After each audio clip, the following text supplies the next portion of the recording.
Good afternoon and welcome everybody. We are with the Avoca males, the two brothers, the two dominant males that control the Juma territories. My name is Rusty. Behind the camera we have got Davy and the two boys either side of us. We have the Blondie. We call him Blondie because of his blonde mane. Now, yeah, he is blonde. He's a blonde male. He doesn't have a set name. That's just blonde male lion.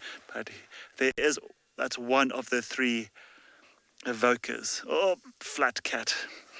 He is not taking life very seriously. There's no need to be moving around right now. And here is the other boy on the other side of us, who's giving us an over-shoulder look. He's not too impressed with us. He did actually give us a bit of a snarl as we approached. And his name is, believe it or not, Snarly. So it is quite impressive. We are going to stay with them and see what they get up to this evening. But in the meantime, let's go over to Pat and see how his afternoon is going, and he can say hello.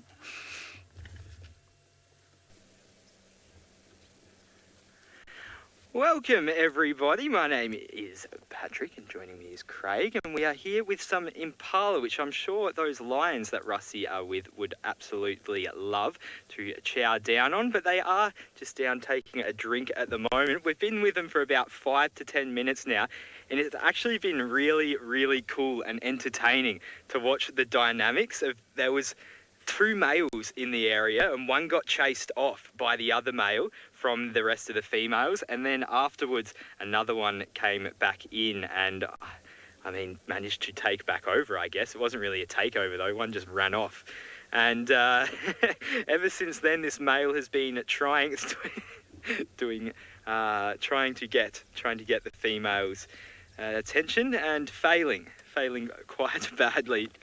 But it's been, pretty cool to watch the dynamics here during rutting season, and just see how much hard work it is for the males as well, because not only do they have to fight and defend other males, to get the actual females themselves, they have to do quite a bit of chasing and quite a few attempts to actually get the female. So it really is taxing on a male impala this time of year.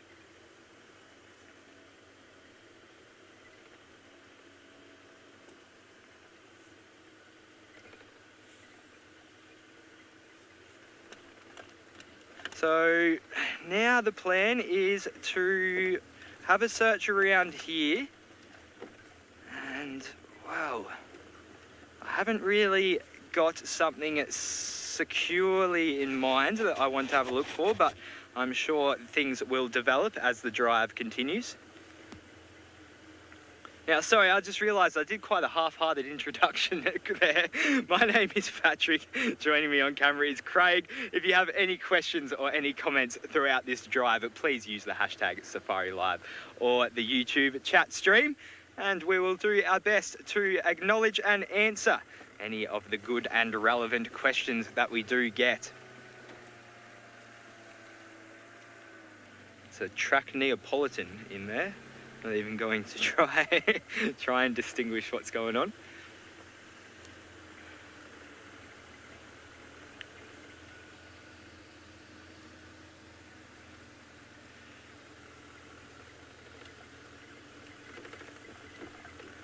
Alrighty, well, I'm sure you're all much rather see a lion than me driving around, so let's go and look at them.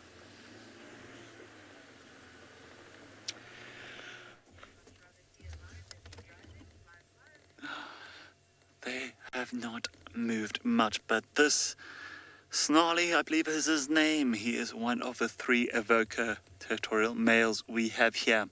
Now we've only got 2 of the 3. We have the Blondie, the one with the blonde mane, and Snarly, the one, when he does face us, he's got a bit of it almost looks like he got a bit scalped on the one side, so he's missing a bit of his mane. And then we have the dark mane male lion, but he is not here. It just seems to be the 2 brothers, and they have been around in this area the last few days, and we have noticed that one of them is limping quite a lot. And they're not old lions. I think they were born in 2013. So they're still they're in their prime now.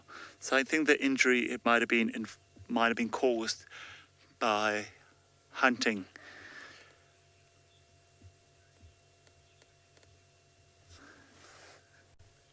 So they are.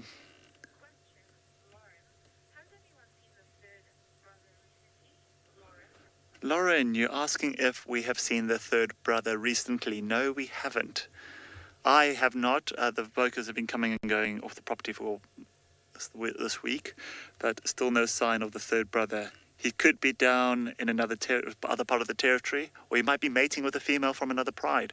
We do not know. I'm guessing that is one of the distractions these male lions have, is if they're not with their brothers, then they're out mating, or might be defending a territory in a different area. They don't always stay together. Most of the time they do, but when they are doing the territorial walk, sometimes they join up. Sometimes they just do their separate ways. Mohawk. This is name Mohawk.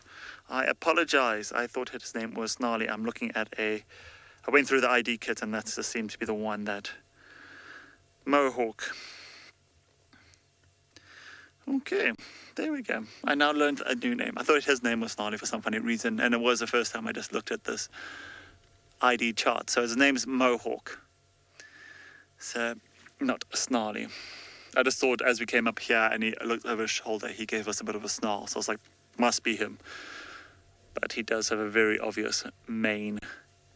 If you have him on a frontal, when you have him full frontal, you'll see the mane is positioned and how you can ID him.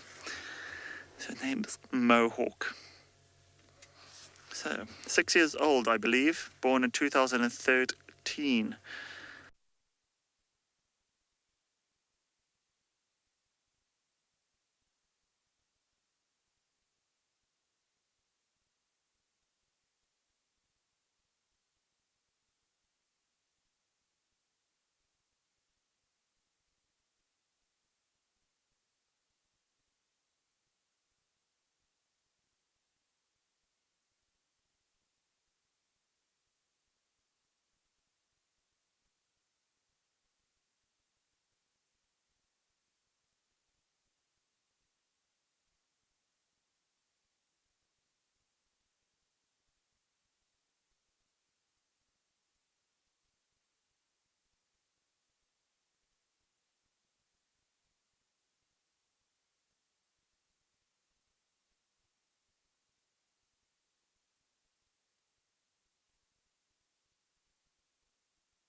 I do apologize for that interruption.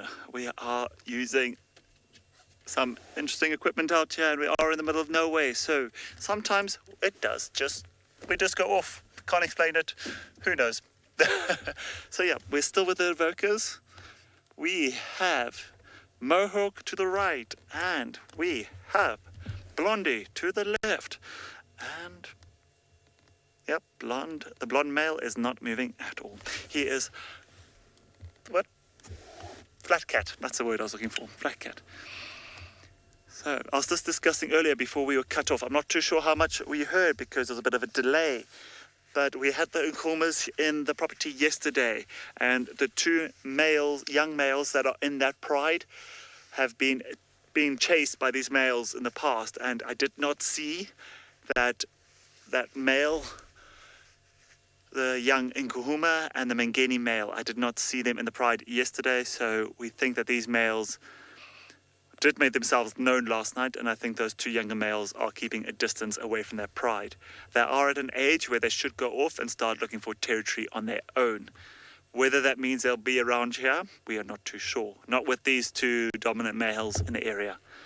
These guys are in their prime, and they're not going to take any nonsense from those two males.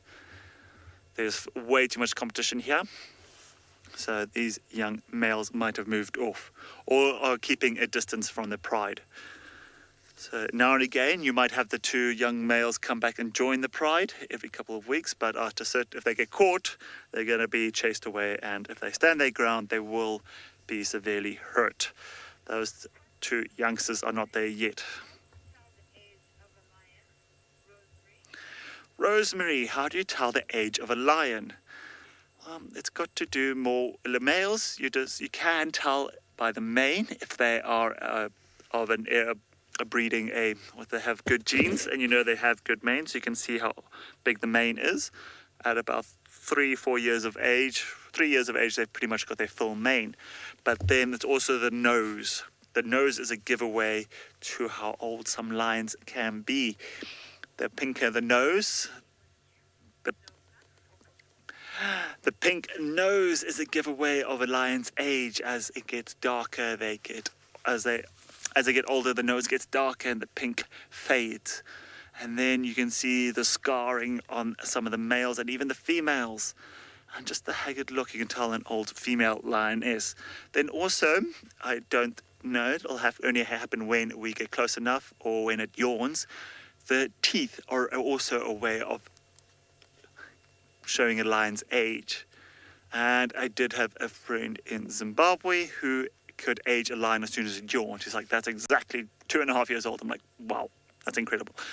But if you are in an area long enough and you get to know the resident lions, you will know when they were born and how old they are. So yeah, there's a lot of research done on the lions here, and a lot of people have been following up on these lions for many years. So we'll know where they are born and how long. They were born in 2013, and they have made their way here over those years.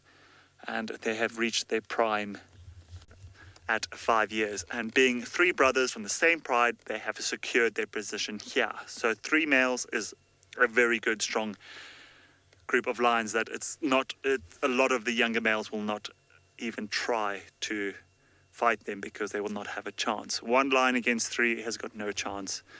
3 adult full-grown male lions will kill those 2 younger males if they hang around here. So it's a bit of almost a game of chance to where if these younger males are going to stay around. Mimi, what is the craziest lion sighting I've ever had? Well, if I go back many years, I'm not going to tell you my age just yet, but I'm going to go back to when we went on a camping trip with my parents many years ago up near Mana Pools, and it was quite interesting where it was the first time as kids we were going to sleep in our own tent for the first time. It's myself and my sister. And we ended up, they had this big open tent, and we had this tiny little bubble tent that we had to put up ourselves, and we were camping right next to them. And we had these lanterns alight in the camp just to have some light around. Now, there's no fences or anything there. It's all open. So everything comes into camp. The lions, the buffaloes, elephants, everything comes into camp at night. And these pride of lions came through. And one of the lanterns was right next to my tent. And one of the lions walked right there and then lay down between where the lantern was and our tent, and was touching our tent. So the whole tent was moving. And because of the shadow from the lantern, the whole tent was shadowed by this lion lying right next to the road, right next to the tent. And being young kids, I was absolutely terrified. I can't even remember if my sister was awake. I was that young. But I did not handle the situation very well, and I had to wash out a few of my bedding the next day. I was very, very young at that time, and I was, I think, too scared to move out and go to the toilet. So that was understandable. But it was a very long time ago. But since then, it's obviously things have changed. And there's been many, many sightings of lions since then. All of them from vehicles, from horseback. From horseback, it's actually an incredible experience. It can be a bit temperamental at times, and you really have to think very quickly on your feet, because you're riding a thing that a lion can eat, riding their prey. So you have to be very careful when approaching lions or riding with lions out in the bush. And then on foot, as with Matt earlier, it's incredible. Michelle, you're just saying that's too scary for you. It is, but you, like I say, growing up with it, you get all these experiences and you get to know the lion's behaviors and that they don't actually mean any harm by that. It's just that we're in their territory and they were coming through. And yeah, like I said, horseback is one of the best ways to view lions. You just have to also have the respect of distance and keep that distance between you and the lions. Same with on foot. With on foot, you have to respect the lions as well. Some lions are very nervous with people on foot. These ones earlier got up and moved a little bit further away to a safe distance, and that is how you observe them sometimes. Sometimes you just accidentally bump into them. Sleeping lions don't always hear you coming, and it can be a bit of a shuffle, a growl, and the lion goes one direction. And even though if you tell a lot of your clients, please do not run, sometimes you do run. It's natural instinct, but you just try to get everyone back to the group as quickly as possible and sort out the situation. But many, many guides will walk up to lions. It's an incredible experience, and I highly recommend going on bushwalks with a fully qualified guide whenever you come on safari.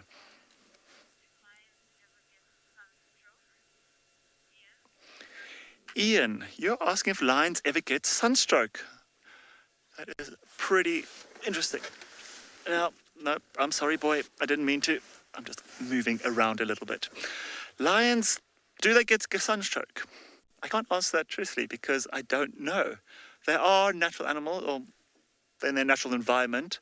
I can't see them getting sunstroke. I think they know their limits and when to walk. Lions, out of a lot of cats, seem to know how to conserve their energy to the full capacity. They don't exert energy unnecessarily, unless it's to hunt food.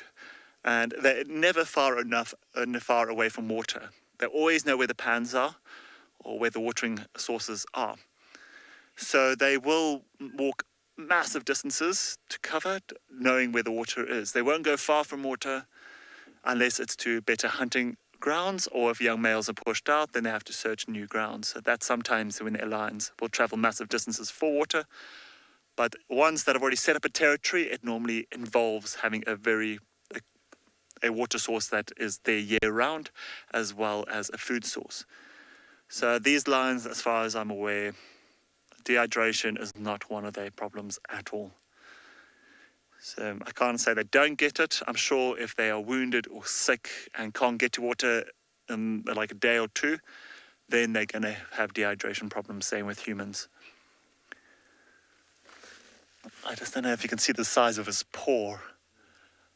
That is pretty epic. We can see the tracks coming past camp where Matt was this afternoon. That paw is pretty impressive.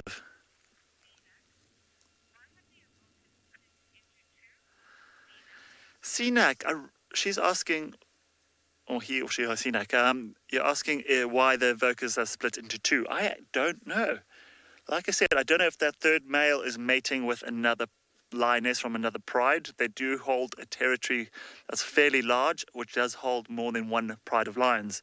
So I think he might be mating with other females. I don't know. I have not had an update of the third evoker in a while. So maybe he's set off on his own. Maybe there is a disagreement between the brothers. Maybe there is what do you call it? Some argument between who's more dominant between the three of them.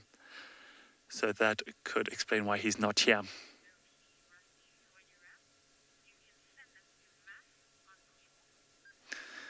So we are going to stay with these evokers while they are flat cat and see if they move later on. In the meantime, let's go over to Matt on bushwalk.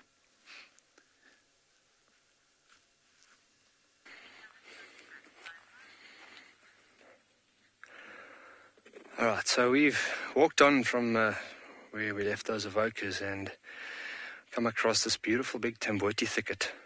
So for all of you that don't know what a tamboti is, it's quite a prominent species out here in the bush and quite medicinally important to us.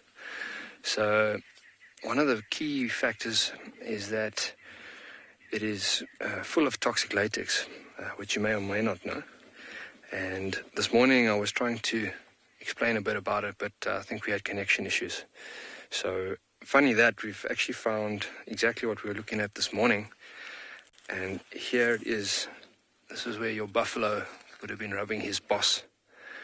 All right, to get that toxic latex all over the boss. And then that kills that hornborer moth larvae that I was explaining this morning. Second to that is your porcupine that we saw the other day had a good nibble around the base of the tree. Now, I can't see any sign of porcupine here, but what you'll find is your porcupine are one of the few animals that will actually be able to gnaw at the base of your tamboti, and with no ill effect at all. Your black rhino can also feed on tamboti. Medicinally important to us, though, because should you ingest the smoke, you're going to be, or inhale the smoke, you're going to be, if you, in terms of burning the wood, you're going to be the king or queen of porcelain for a couple of days. So it's definitely not something you want to be doing, is getting anywhere near the tamboti thicket if it is burning. And obviously, if you want to have a good look, you can see how the latex just comes off the leaf at the end there. Now, I did read that traditionally your latex is used to treat toothache if you apply 1 drop. However, I would not recommend that. I don't think there's been any scientific studies on that traditional use of this particular plant, and I'm sure as hell not going to do that, because if the smoke makes you ill, then I would assume that ingesting even just a little bit of the latex might be that somewhat of an issue. But yeah, beautiful thicket. And you'll find that the ground is sparse here. I got a comment coming through from Little Swift, and she's mentioning that she didn't know that about buffaloes. Well, I'm glad that that's not new knowledge to some of you.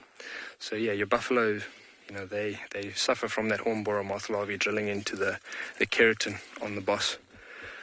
Funny enough, your hornborer moth larvae is the only insect out here that actually breaks down keratin. So one of nature's wonders to get rid of the last bit of a carcass. Okay.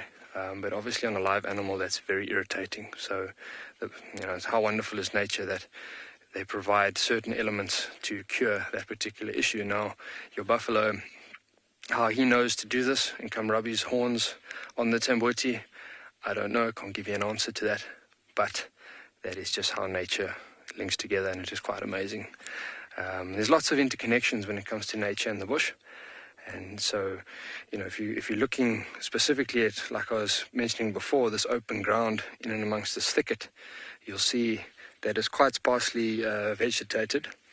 And what you find is that you get a lot of lion or rhinoceros that will rest here because it's very, very comfortable. The theory behind the bare ground is because, well, number one is lack of sunlight, but also number two being quite a toxic tree.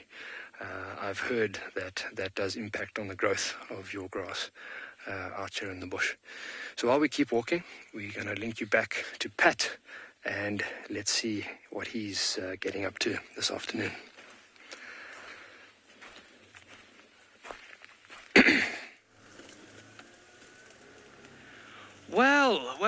Well, I have heard reports of Tandi being very close by to where I am, but we all know with Tandi it is quite difficult to actually locate her, and so I'm just coming through some pretty treacherous terrain to try and find her. So I'm just coming through trying to follow the tracks of the people that called me in, and it's getting quite tricky through here, very tricky indeed. So I'm just trying to navigate very slowly, but it doesn't look like they have been through this way because there is an unbroken spider web just there.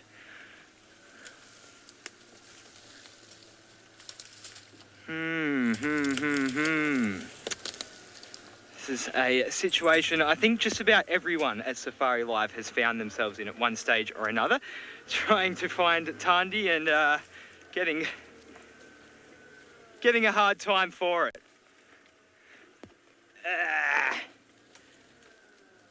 She is the queen of deception, this leopardess. Just making sure that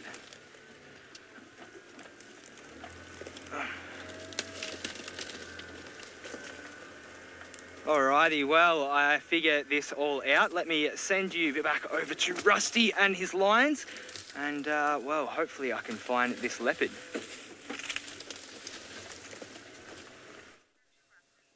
Oh, well, I do wish Pat some luck in finding those cats. We just had a small chuckle in the car here right now about Pat and Matt, how it's getting quite confusing about where it's going and who's doing what. But yes, Matt is on walk and Pat is in the vehicle. So we have sussed that out. There's Patrick and Matthew. When you try to call it on the main radio, whoa. Oh, Pat is still looking for Dundee. So these avokas seem to be moving much. It is actually cooling off quite quickly, and I'm hoping by the time the sun sets they will be mobile and hopefully on the hunt. The one to our right seems to have a bit of a belly, but this might be the angle he's at, while the other one to the left of us seems to be a bit flat. Not that, it doesn't look like he's eaten anything recently.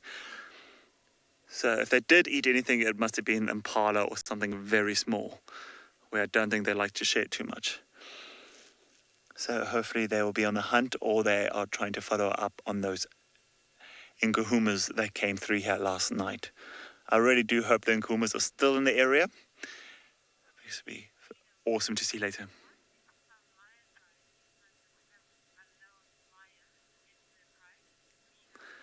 Nina Moo, you're asking why some prides of lions accept other individuals that have been kicked out. I'm guessing you're talking about the Mangani males. Now, that wasn't a very unusual case. It's not always happened. Oh, it's a big yawn, boy. Oh, check those canines. He's in prime crime condition. Good on you, boy. And a bit of main positioning. Is that a good scratch? So, yes, the Nkuhumas kind of like adopted 3 young males. The Mangani boys that had hectic mange, very bad mange all over their bodies. And although they kept a bit of a distance for the first couple of months after joining the pride, it has still taken up to today to allow that other one male that's left to be accepted into the pride. Now, it is, like I said, it's a very unusual case. So when it does happen, it's very slow. Why it happens or why these lions do it, I don't know. Because it's not always, it doesn't actually happen like that in a lot of places. normally those 3 males will be killed off very quickly by any dominant males in the area. But maybe the lions just knew because it was just those 5 adults and 6 cubs. Maybe they needed more reinforcements to help with the hunting. I do not know. Not everything we know about lions is in the books. There's still so much we're learning about behaviors. There's so many people out there now researching lion prides all over the continent. And we are learning stuff about them every day. About their behaviors, about their patterns, their pride patterns, individuals. So it is a fascinating topic when it comes to lion behavior. And the only thing that it was only up to a couple of years ago when it was, a lot of people thought that it was just the females hunting, when males hunt just as well as the females, and they do it with ease. So, yeah, there's so much about lions that still need to be told and studied. Now, where are you off to, boy? I'm glad you are moving, but as long as you keep... Nope. Where are you off to? Oh, he is gorgeous. His muscles ripple through him.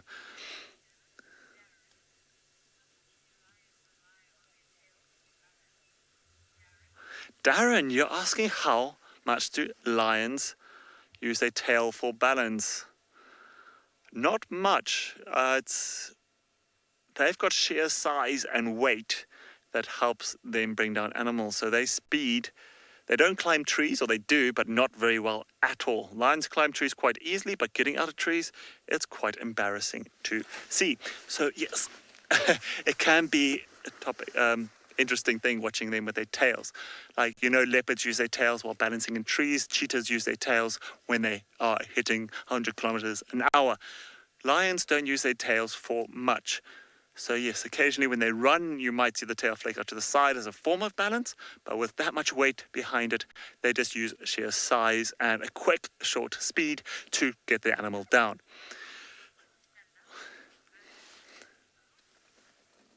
So we will reposition again because we've got one very flat line to the left and one line disappearing off into the grass on the right. But we are getting to that golden hour, so we don't want to miss them moving. In the meantime, let's go over to Matt and see how his bushwalk is getting along.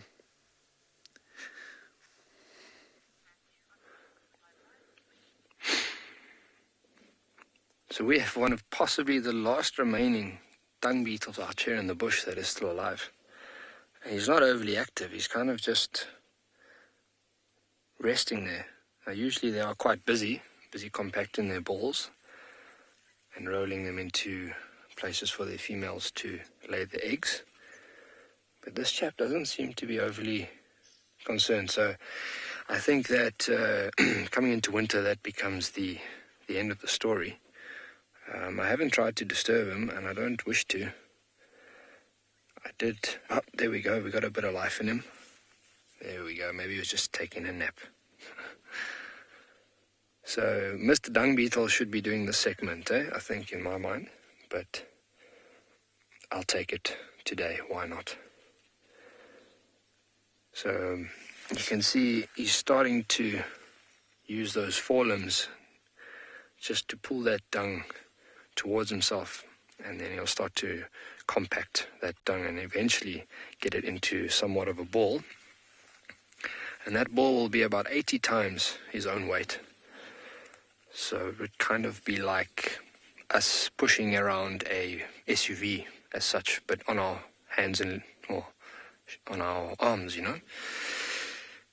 which is quite a feat, if you ask me, especially when you're going uphill. Now, it is possible that this chap may not make it because it is getting very cold in terms of temperature. Now, insects, they obviously need the heat.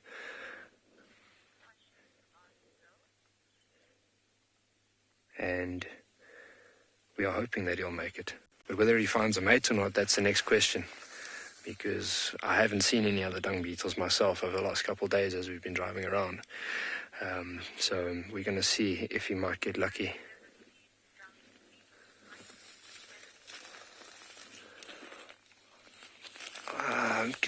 I think as far as... No, I've never seen dung beetles fight before. So the question coming through here is whether I've seen them fight. And unfortunately, I didn't catch the name of the viewer there. Apologies. But I have not seen dung beetles fighting.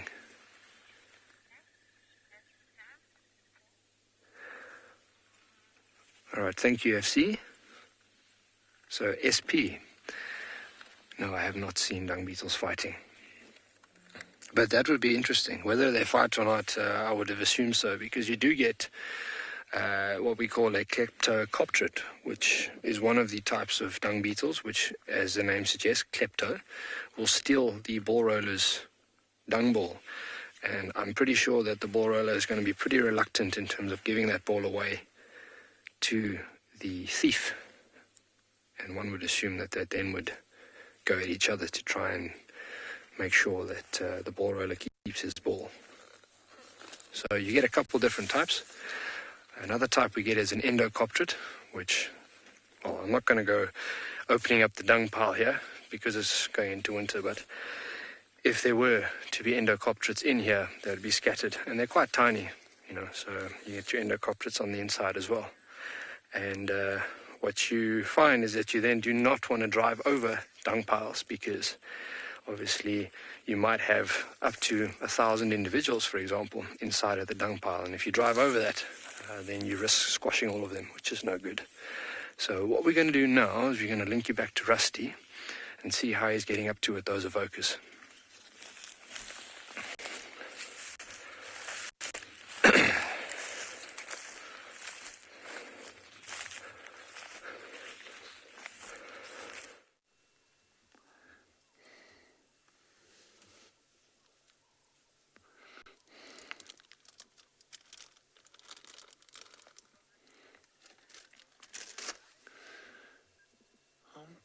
The Mohawk guy just moved off, but not far off, but he's just gone into the longer grass here. But it just shows how this time of the year, when the grass gets so orange and brown and with the golden light coming through, they blend in so well. And I can see if this one was actually in stalk mode and almost lying flat in the grass, you will not see it until the last minute. So you can see how they are such efficient hunters most of the time, because even like this with the camera on wide angle, as they blend in, disappears. It just looks like a mound in the middle of the grass there. Beautifully designed to blend in. But it's like even now they blend in, but when it's green and lush, they do exactly the same. So it's just that unique color just seems to work. It doesn't matter what time of the year it is.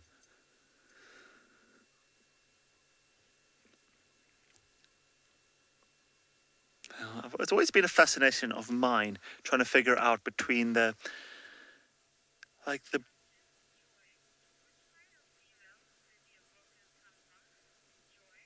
Joy. You're asking which pride of females did the evokers come from? I believe the pride is called the evoker pride from, I believe it was, I think, in the Timbavati area. Yes.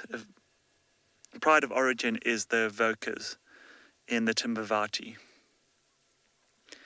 So I think it's actually where Timbavati's north of us.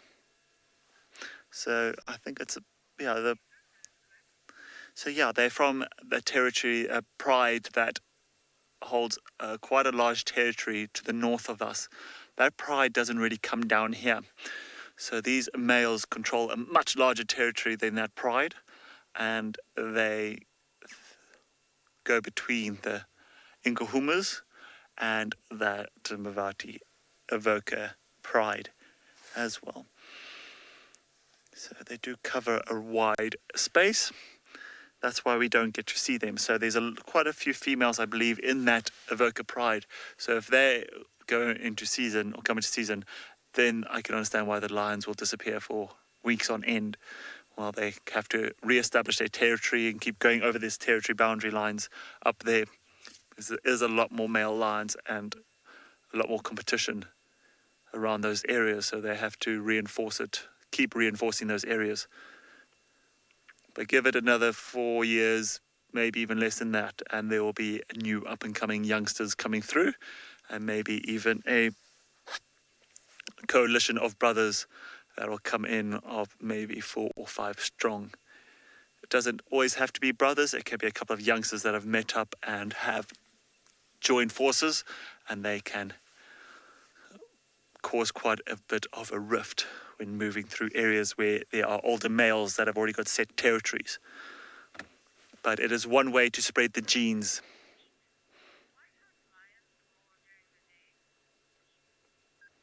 Pete, you're asking why lions don't roar during the day?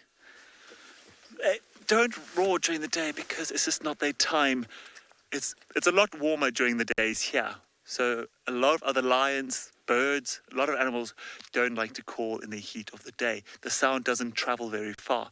So in the mornings and evenings and during the night, then they get more active, and because it just seems to be colder and the voices travel further, then they go into a full mode of calling, territorial calling. Sometimes it's just for contacts to get hold of the other prides, but it's just mostly in the evenings and mornings and night that they will call. Sometimes when there is a big territorial argument going on, where they know there's other territorial males around and they keep going at each other, then you'll hear them calling throughout the day. But otherwise, if it's not that serious of a threat, then they are normally not that vocal at all during the day. They're conserving their energy to go move around at night. Because normally when they do start calling, they're on the move. They will call sometimes flat, when they're flat cat, lying straight down. I've had a lion's call. It looks very lazy when they do it. And you're like, that's quite impressive, but a little bit more than that. But they can call from any position. And if you do get to get a whole pride of them calling, because both males and females both call.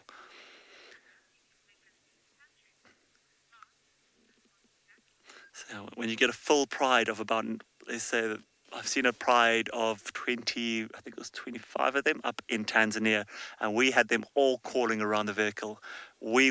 Our chests were vibrating. It was absolutely incredible, that sound.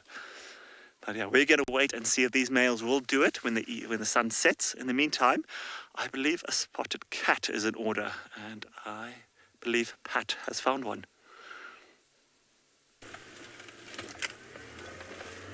All right, so we are here with Tandi. I just need to get a little bit closer. She is on the move. She was watching some Impala and sitting there very patiently, but now has decided to get up and move a little bit. So I'm just going to come around so we can get a good look at her. But awesome stuff, awesome stuff. Second time I've seen Tandi this week, which I'm very, very glad about.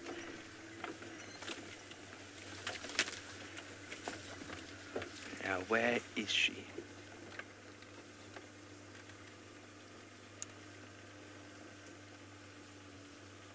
Ah, there she is.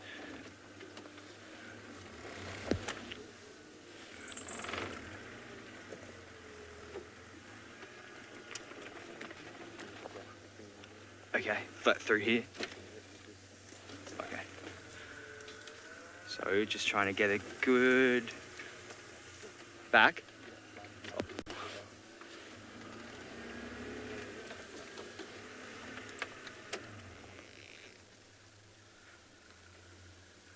There she is. Well done, Craig. Eagle eye there to be able to get this angle. And she does seem to be stalking. Just trying to see the position. Okay. Yeah, she does seem to be stalking quite slowly. So I haven't seen the Inyala myself, but the other vehicles in this sighting have told me that there are Inyala close by. She does definitely seem to be trying to be a little bit stealthy, the way she was moving there.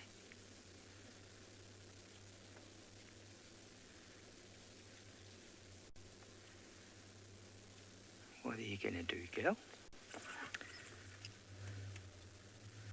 So you can really, it's a good view here to see just how effective those white tips of the tail and the back of the ears.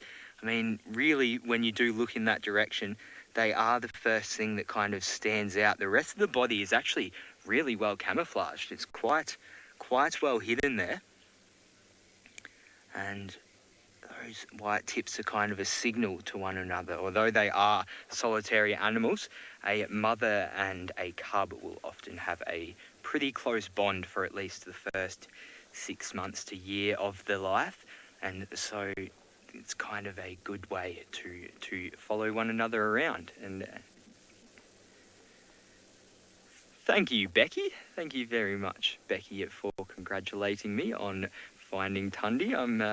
I can't take the credit for this one. It was other people that called us in, but still epic to find her nonetheless.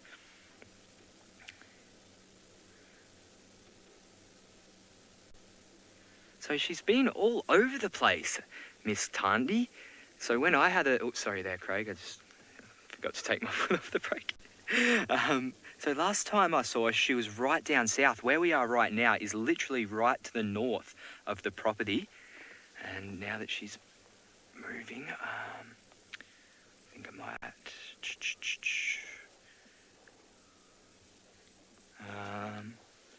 okay, so I'm going to have to move here as to where I might be able to sneak Amara to come around.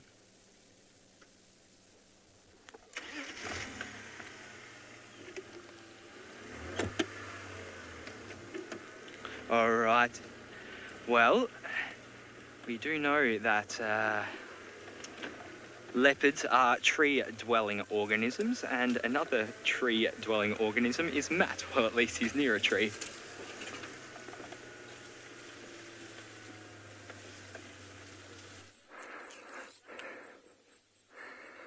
Okay, everybody, you won't believe this. We're on walk, and we've actually managed to find a leopard in a tree. And it's a big male leopard. And it wasn't very easy to get up here, let me tell you. You can hear him a bit out of breath, so I have no idea how leopards do it so easy. Either that or I'm just unfit. So, we are sitting in a jackalberry and sort of hoping it won't fall out, but this is exactly where you'd find your leopard should the male or female feel comfortable to bring a kill up here. Now, if we were in a game view and I was a leopard, it would be an exceptional sighting with the sunlight. So I think you can see that on the screen, because I think it's hitting my complexion quite nicely. But on a more serious note, this particular jackalberry tree is quite an interesting tree to chat about. Now, I'm not going to move, because if I try to chat and maneuver, I think I might fall out, because I'm not the most skillful climber, as I figured out. But this particular tree, you'll find, generally speaking, close or on top of a termite mound, close to a riverine course. So if Seb pans down below my feet, you'll see there it is actually on a termite mound. Now, the fruit has diuretic properties, meaning that if you ingest it, it will make you go to the toilet pretty soon after ingestion. So the strategy of the tree is to keep it as close to these riverine areas as possible in terms of survival. So nature's got a plan there where you ingest the fruit, and then such as a baboon, and that baboon will be walking along and then decide, okay, I need to defecate. You'll probably go sit on a termite mound, and in that way you'll find the seed will be planted exactly where it should be, and that keeps the tree close to where it needs to be. Now,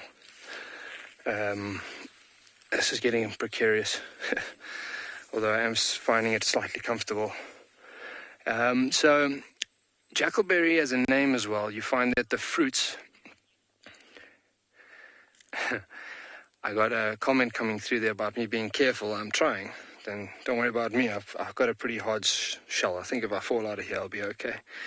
But yeah, let's touch wood on that I stay up here, because it's pretty much a nice big piece of wood that I'm sitting on. So as far as your fruits are concerned, like I was explaining, is that they actually fruit in the winter, and you find that your jackals will relish the fruit in terms of survival in the wintertime. Specifically your tongue twister, black-backed jackal. And so your black-backed jackal will then feed on the fruit, as well as Inyala and baboon, things as such. So hence the name jackalberry. All right. Now I'm going to... I thought about repositioning, but I think that's a very bad idea. Just because we're a ways away from the nearest hospital. All right, I'm changing my mind. I think I'm going to stay right here.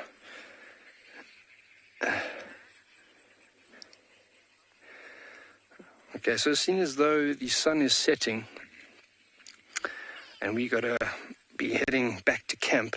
And as much as I'd love to chat to you and navigate this tree, I think it's going to be too much for me to deal with. You know, as they say, men cannot multitask very well.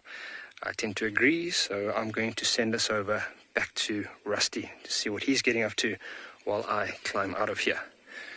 The sun is. And a moment ago, the sun just broke in onto him, and he decided, I think it might be getting a bit warm. They stood up and walked to the shade. Meanwhile, his brother is completely fat cat, about 60 meters behind us, in the middle of the sun, without any shade on him. So I think they might have two body temperatures, these two. One prefers the heat, while the other one is just keeping it cool. But I think the one might know how cold it gets here in the middle of the night, so keeping warm. And I believe he is injured, so that actually keeping the heat might be absorbing as much heat as possible. Keeping warm is part of the healing process. What are you looking at? Just looking to the distance, boy. I think he's giving that pose. He is stunning. Check those eyes. Yep, I think he heard me. The over-the-shoulder look. He is a beaut. Wow, boy. You see all the scars he's got over the years.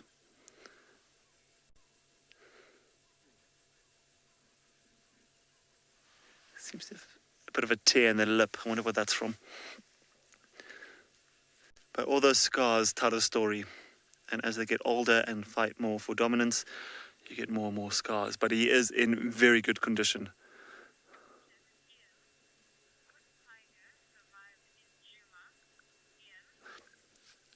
Ian, you've got a very unusual question coming through. You're asking, will a tiger survive in Djuma?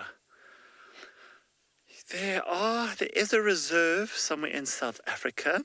I'm not going to mention names, but I'm sure you can find it online, that does have wild tigers out in the bushveld, but there is no lions in that particular area. These were introduced tigers that are being used to breed and to export back to India, I believe. And I don't know, I've never been to this place before. I've just heard stories. So yes, they do hunt very well out here. They have been known to hunt Impala and many other animals. So it's just not a natural habitat for them, but it is very similar to a lot of parts of India or Asia where these tigers come from. So yes, I suppose tigers could survive quite well out here, but there will be a huge conflict with the lions. But as with tigers and lions are normally with bigger prides. Tigers are normally solitary, so it'll be more like the leopard. But trying to hide such a big animal going through the bush here will be quite possible. So I can't answer that truthfully. I don't know. I believe a tiger would be fine, but I need to actually speak to somebody who has or knows of tigers in the wild. Oh!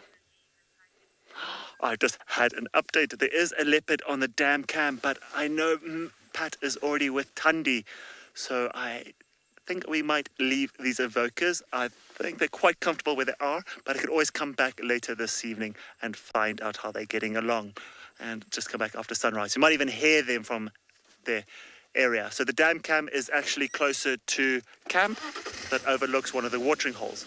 So we're going to head there and see. Goodbye, beautiful boy. we're going to head there and see if we can pick up that leopard and see who it is. My money is on Columba, but any leopard will do. And hopefully on the way we might get stopped and or have some interaction with other of the many animals, species we have out here. Hopefully have a herd of elephants crossing the road. So where is the other brother? He has not moved or flicked a tail. Sorry boy, we're coming past. Nope, not a care in the world. Well, we will come back to them later and see how they're getting along. Like I said, if they do start calling,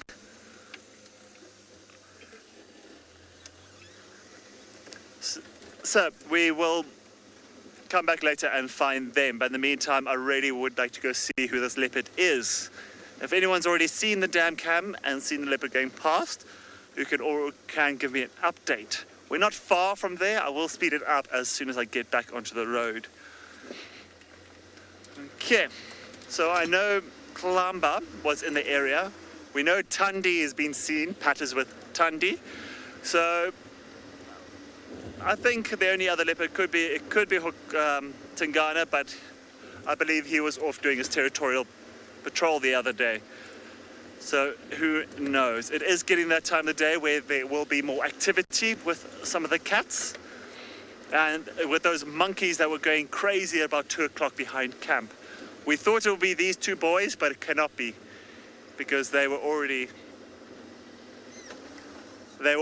here by the time those monkeys were calling. So I believe it was that leopard in the area. So in the meantime, while we try cover some ground and get back to the dam cam and see who's moving around there, let's go over to Matt on Bushwalk and see how he's getting along.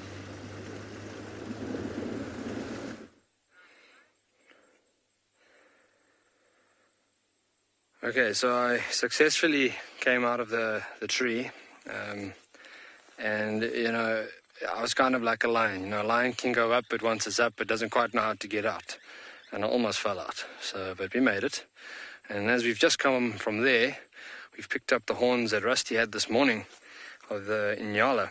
And on it is what I was talking to you about earlier, in terms of your horn borer moth larvae. So clear as day here, you can see the cocoons, and then also the holes that have been drilled into the keratin of this animal, or the horn of this Impala. And that is how they break down the keratin. So that's where that tamboti comes in, where they can prevent this whole process in terms of the horn borer moth larvae eating your horns.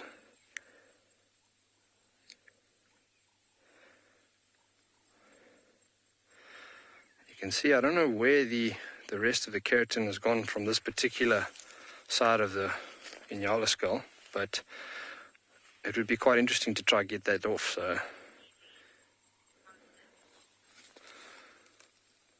yes. If you mind throwing that one again from Rosalind. I just heard tamboti leaf. I didn't quite catch it.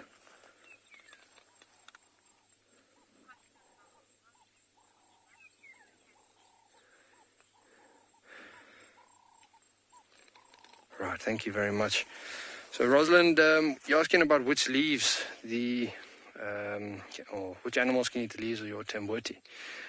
So such as your Impala, funny that, have no ill effect whatsoever when they eat the tamboti leaf, which is interesting because obviously being medicinally important to human beings, but yet somehow it doesn't affect Impala too much. Black rhino, like I was explaining earlier, kudu as well. Not the most well-browsed though, because obviously having that toxic latex, you do not want to be, well, I can imagine it doesn't taste very good. Also, it's an evergreen, so that means the tannin levels are probably quite high, and therefore you probably find that, if there's other browse around, the antelope will rather eat what else is out there. And your Nyala, as I'm holding the skull, would probably browse on your tamboti as well. But like I say, not the most common tree of choice.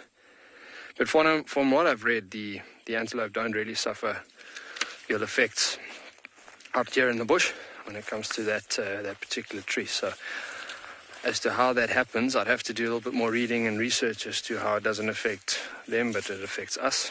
So it's quite interesting. And we're getting to my favorite part of the day, where we get this golden light coming through the trees here. And obviously, well, from a photographic point of view, just absolutely fantastic. So we're gonna go back to Pat, and he is with Thandi, and I'm green with envy because I love leopards, but unfortunately trying to get them on foot, not the easiest thing to do. So good luck, Pat, and I wish I was sitting where you are right now, and hopefully I'll see Thandi maybe tomorrow. We'll see. Run around with have been sitting quite nice and still for me, and Thandi is no exception to that tonight. She's moved around a little bit, but is tending to stay pretty quiet and pretty still. There are Inyala very close to. We did see them kind of browsing through the bushes, and well, I believe that is what she is watching, but she's being very patient.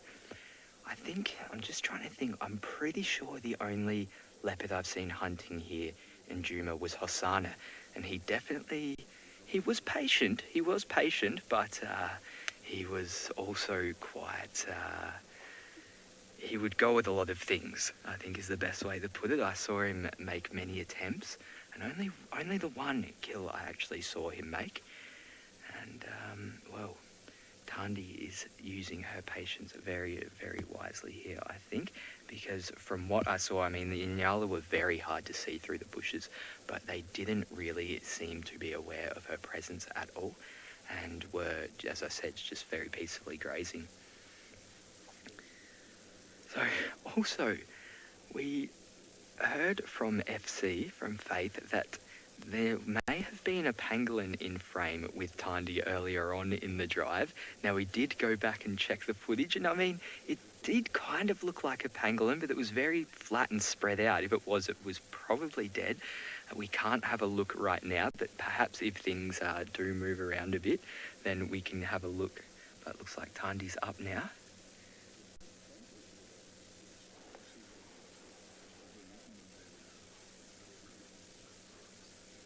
Okay, so she's moving.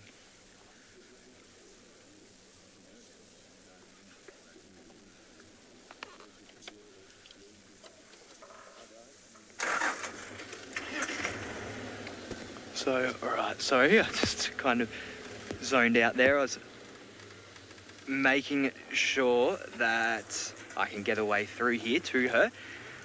Now, Thornley's saying that she's holding her breath. Well, so am well, I'm not holding my breath, but I am definitely excited here. There is definitely potential for a hunt, and well, we do know that Thandi is very, very skilled. So I'm just also negotiating this sighting with a few other vehicles. So we're just going to have to try our best here. And we do, I know, don't worry, you won't see them right now. This is definitely a moment that is making me a bit on edge, because it is very thick, as we can see through here, quite dense, and Thandi definitely does know how to hide herself well and go missing very quickly. Everybody is aware, well, all of our regular viewers at least, would be aware of the Thandi slip. And I'm quite worried that we may get that.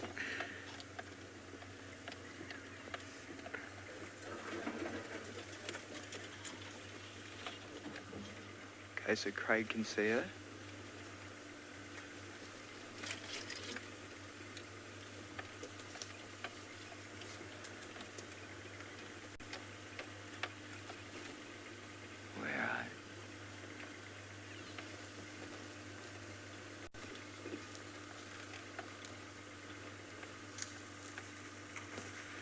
Okay, so while I am trying to locate Thandi here, well, we do actually have a little view of a pangolin that we would like to show you all. And then if anyone would like to go back and check and see if they do think that it was a pangolin next to Thandi, they can let us know. So let's go take a look at that clip now.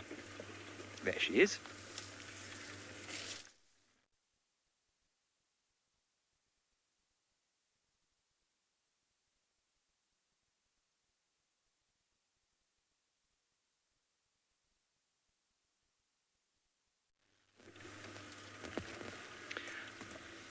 right, well, I hope you all saw that and can help us to confirm whether or not that was actually a pangolin there.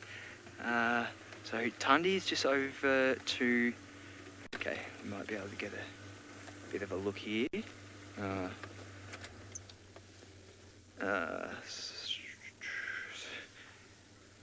She's making it very hard.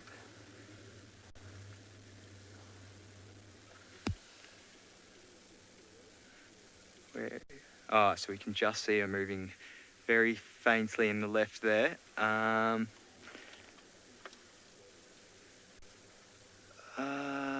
Just trying to think what to do here.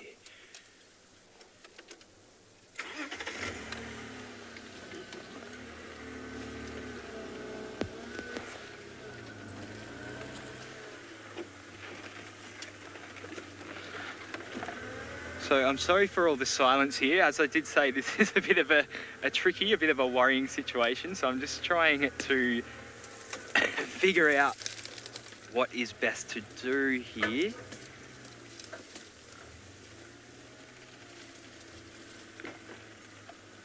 Okay, so I can see that we might have a nice little path through here, thankfully.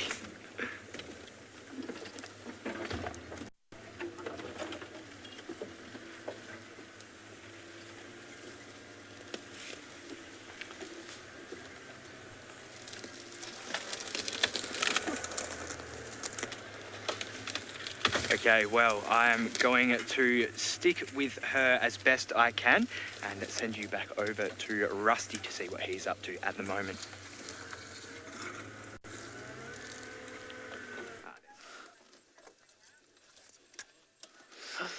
So we had an update on who that leopard is. Thank you very much for giving us the identification of that leopard. We believe it is Tigana, but I have not seen him yet. We're just on the other side of one of the lodges close to camp, and we are waiting for him to see if he's going to make an appearance up one of the main game paths that run between the two watering holes. And from the direction I was told, he should be around where we are now already, or if he's already passed. So I think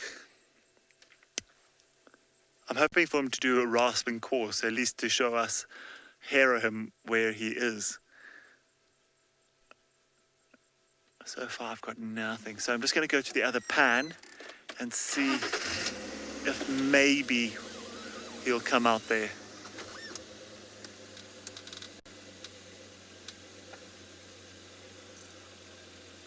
Annabelle, how many days do leopards hunt?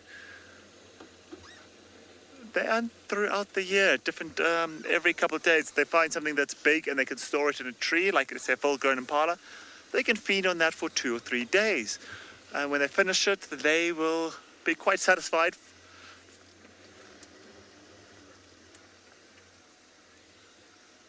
Okay, after all that, it looks like a Pat has got Tigana.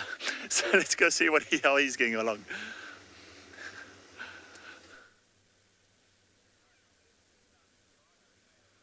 Wow! What?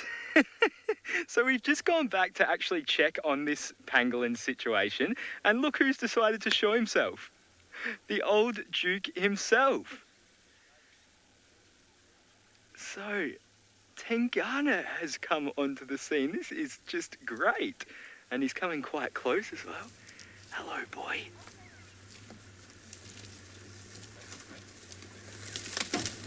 How cool is this? So I'm just going to have to do a bit of a U-bolt here.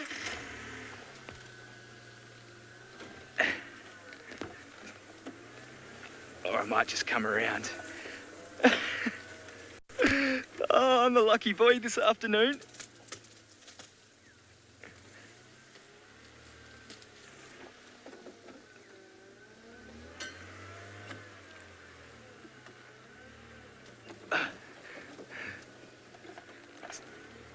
So there is just a vehicle, he's just walked past the vehicle right now, and I'm sure everyone on it is very, very excited. Yes, they are all very excited. So,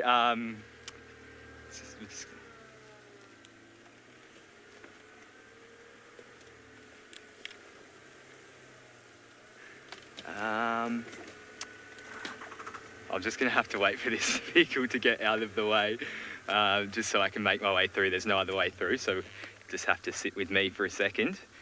This shouldn't take too long at all. Oh, thank you. They're going to let me through. How nice.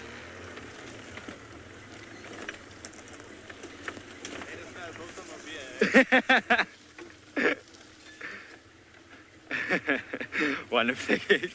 Actually, no, I can't repeat what that man just said. Ah, how cool. 2 for the price of 1, hey?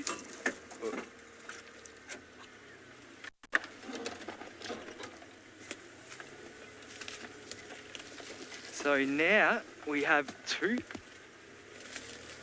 It is all happening, Tom. It's been quite a catty drive. Lions, Tigana, Tandy. And there he is, the Duke. So these are the 2 that I have seen already. Now, I'm just going to try and get a better spot so other vehicles can come in and have a look at him too. I just don't want to get in anyone's way.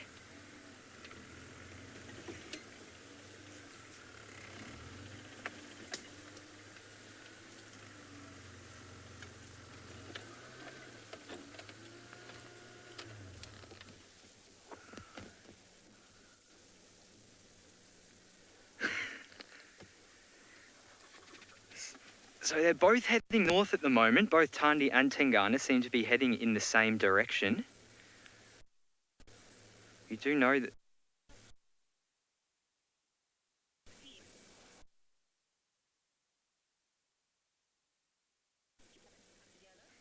Chris 16. So we have a new viewer actually, Chris 16. Thank you for joining us, and I hope you do enjoy Safari Live. So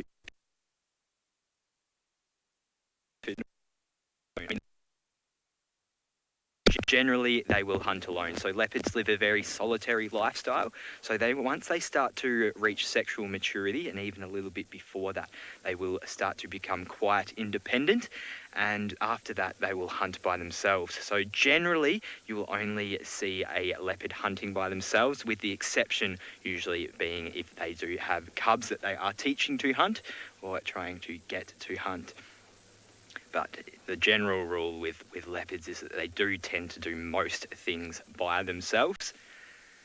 And so that rules out definitely the chances of these 2 going on a hunt together. If it was 2 lions, it could be a completely different story. But no, when you have 2 leopards in the same area, generally it will be either a territory overlap between male and female, or they are mating, the male and the female.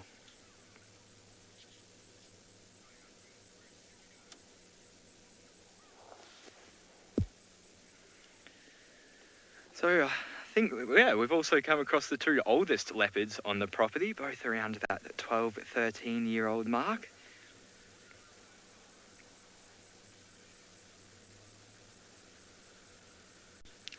Dew lesser, well, there's a number of different ways that animals get water in the dry season. Here, luckily, luckily in Juma, there is a constant supply of water year round because of the land use by the park managers, and so there's always kind of a constant water hole at least a couple of locations here.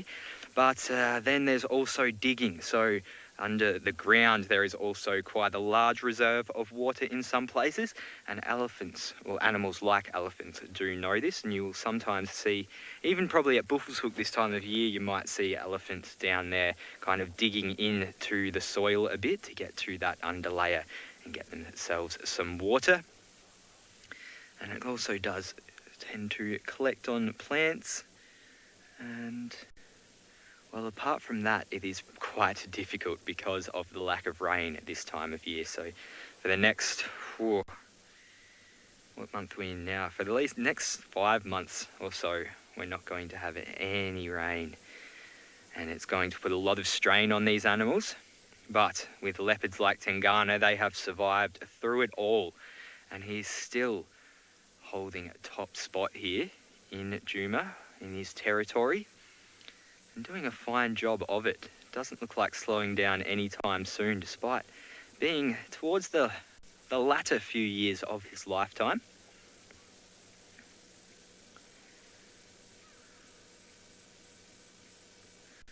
Well, imagine if we found that pangolin now.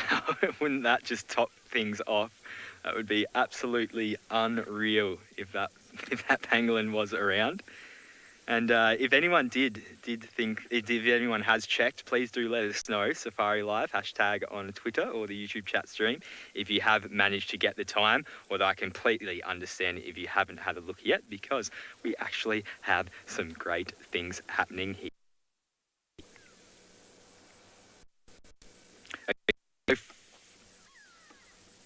Okay, so we have a split here, a 40-60 split. So we had a Twitter poll, and the 40% of viewers have said that it is a pangolin, and the other 60% say they can't really.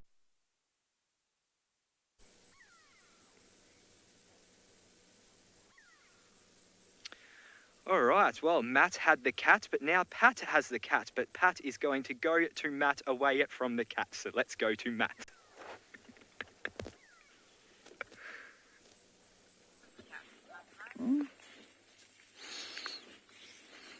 All right, so here we have quite an interesting shell. Now, obviously a couple million years ago, Africa was underwater. Now, I'm just kidding, that is very incorrect and terribly wrong and a very bad joke. Africa was never underwater. But what we have here, what resembles a seashell, is a giant land snail, which you probably know. It's a small one. They get quite a bit bigger, so like probably an extra double the size or so. But considering it is World Turtle Day, I thought that be a word to mention that your hingeback tortoise, which is obviously somewhat related to your turtle, even though it's a very different creature, actually from time to time will try and eat your giant land snail. Now, typically speaking, a tortoise is herbivorous, but I have read that on the odd occasion they do like to sample your giant land snail. Now you can imagine in the bush it's the slowest kill you've ever seen. You've got the tortoise going along with your, tortoise over here, snail over there, and incoming, eventually it comes to be. So I think cheetah being the fastest kill you've ever seen, and if you may happen to find your hingeback tortoise walking along and he finds one of these, then that'll be the slowest. But I've never seen it, but I have read about it. So I have been looking. It's been 4 years. For those of you who don't know, I've been in the bush for about 4 years. Still have not seen a pangolin. So I have heard that from FC that there might have been one in frame with that leopard sighting. And if that be the case, well, going to have to go and walk around there tomorrow and see if we can pick up on that little critter, because obviously they don't move very far in a 24-hour period, and I've never seen one in real life, so that would be for Seb as well. So we're going to have to see what we can do about that then tomorrow. But I have to have a look at the footage and see that there is actually a pangolin there. So apparently the viewers are saying that they've reviewed the footage and they might have seen one, but as far as I'm concerned, we'll just have to have a look-see. But it's getting towards the end of bushwalk now, because obviously the sun is setting over the horizon and we cannot walk in the dark, because typically speaking, not the safest thing to do, specifically with those avoca males and the two leopards we have, Tandi and Tigana.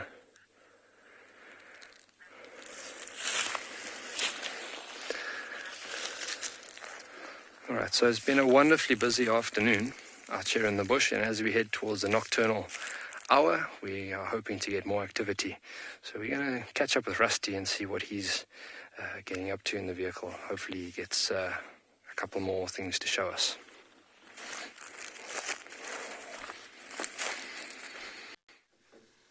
Well, that was an interesting turnout. Going down to find Tigana, and Pat had him come right to his car with Tandy. That was a very nice surprise, and thank you very much, Pat. That was just a change of plans very quickly, but I'm glad we got to see Tigana. So we did a loop around and came back to see these cats have moved. And guess what? Nope. This one batted an eyelid and flicked a tail as we rolled up. But this, and he moved a leg. Now he is parked off for the evening. Conserving energy is the best way forward. But he's actually not as skinny as I thought he was. So maybe they did eat something in the last few days since I last saw them. So I think it was, whatever it was very small. But he's actually got quite a bit of dreadlocks coming out of his mane there. He's looking a bit matted, but still absolutely fine. He is a beautiful specimen. I wonder if his brother is still around the corner. Really unconcerned about us.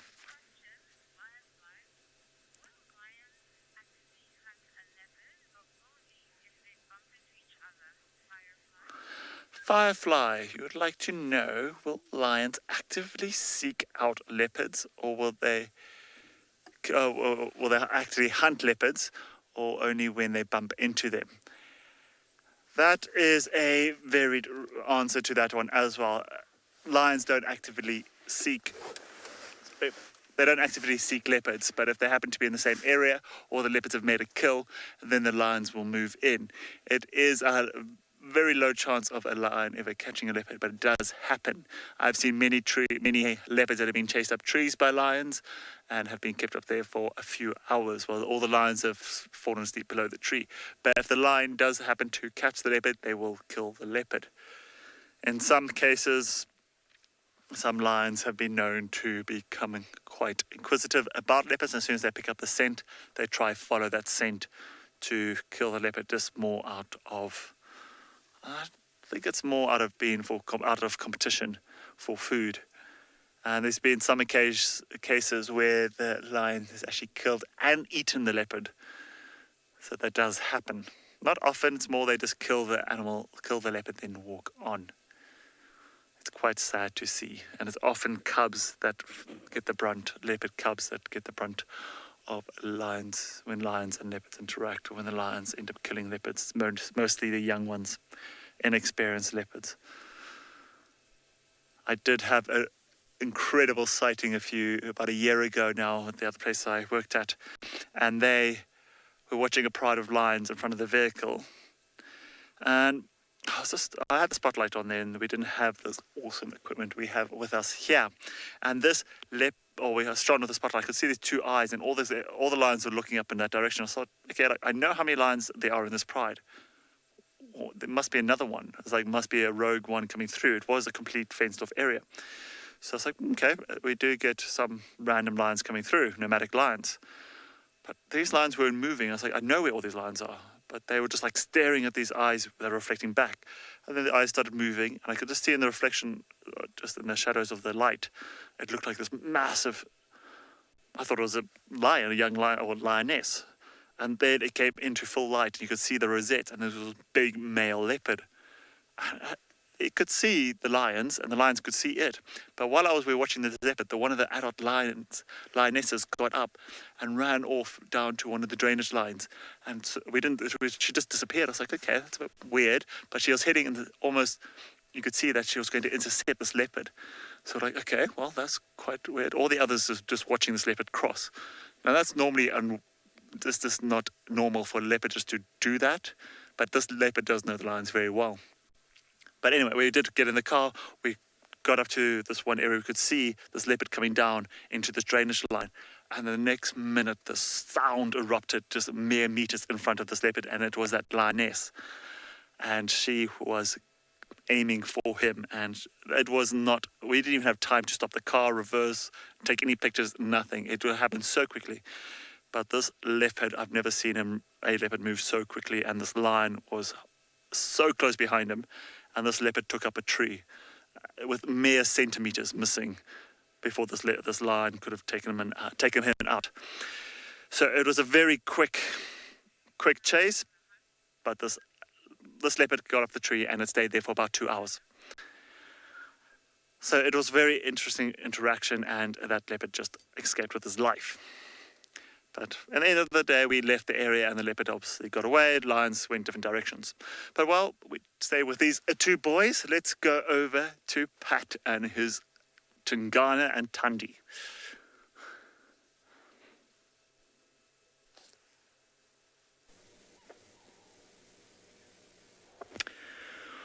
Well. So Tigana has moved from where we had him before and now has moved across the road into another block. And, well, I'm hoping he doesn't decide to move deeper in here, because I'm not even going to attempt coming through this area. It is way too thick to even try that. It would be really bundi bashing if that was the case. And so we're just going to sit here and see what he does do. He seems to be staring at something, but I can't see what. As I did say, it was quite thick, but he's been quite intently staring and kind of every now and again just getting into that sort of crouchy head movie position that they do when they have spotted something.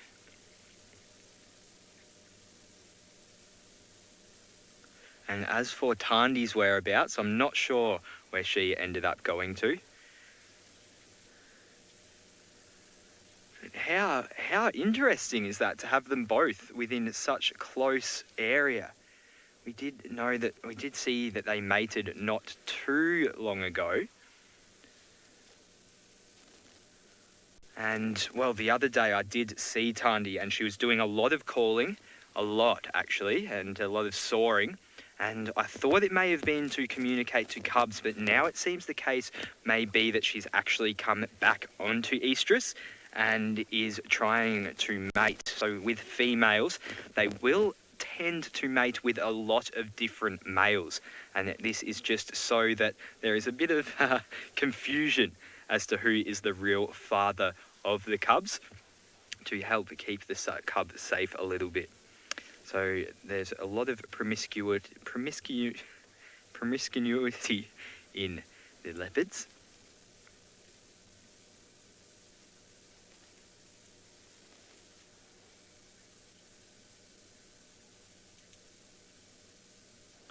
Holla 42, well, that's actually a very interesting question, and there's a lot of debate with this with cats, so especially with lions. So with lions, there's actually been studies done on this, and the results were a little bit confusing.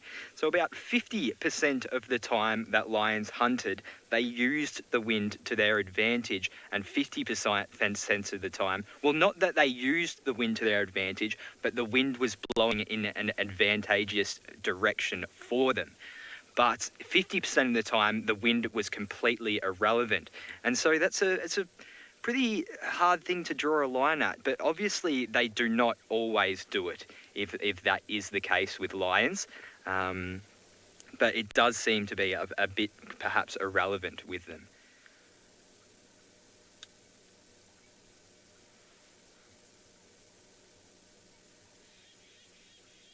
But scent does play a big role, more so in the detection of predators as well. And also, well, in the detection of prey, there's actually some antelope that their young don't actually give off a smell, and so they can stay in the grass, and as long as they're hidden, they're basically undetectable.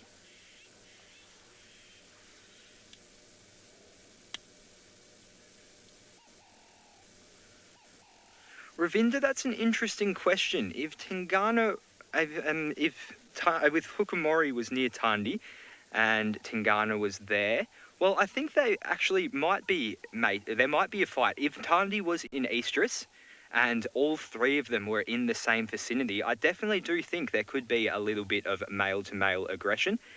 And, well, potentially even without the influence of Tandi. I think Hukumori and Tigana definitely could have a bit of a tiff, a bit of a blue.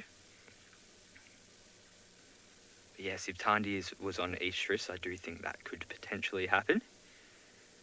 That's one leopard I've seen very briefly once, Hukumori, And here's a striking leopard.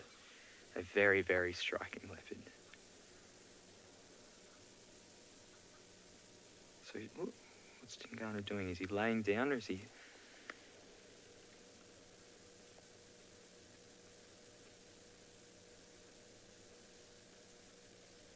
Moving very slowly. His posture's a little bit obscured by the grass, but it does seem to be moving with caution. As to what is in front of him, it's really unclear right now. From his body language, I can guess that he has seen something.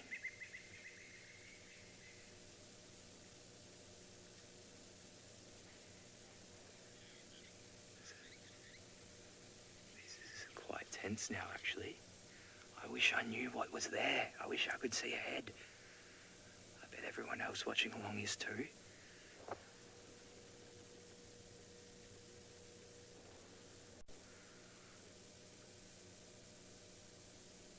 So last time we caught up with Tigana, I heard he made a kill afterwards. It was well, not long after this time of night, 2 nights ago.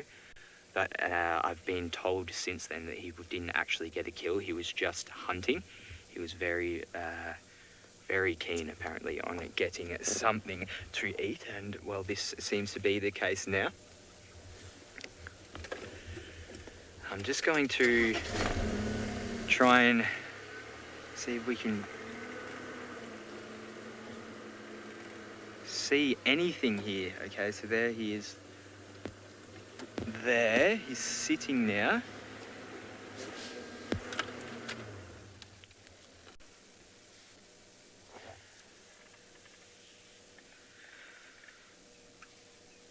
Okay, well, this could be a little bit difficult, but he is stationary for now, so we will stick with him for a bit longer and see what does happen. But for now, let's go and check back in with Matt.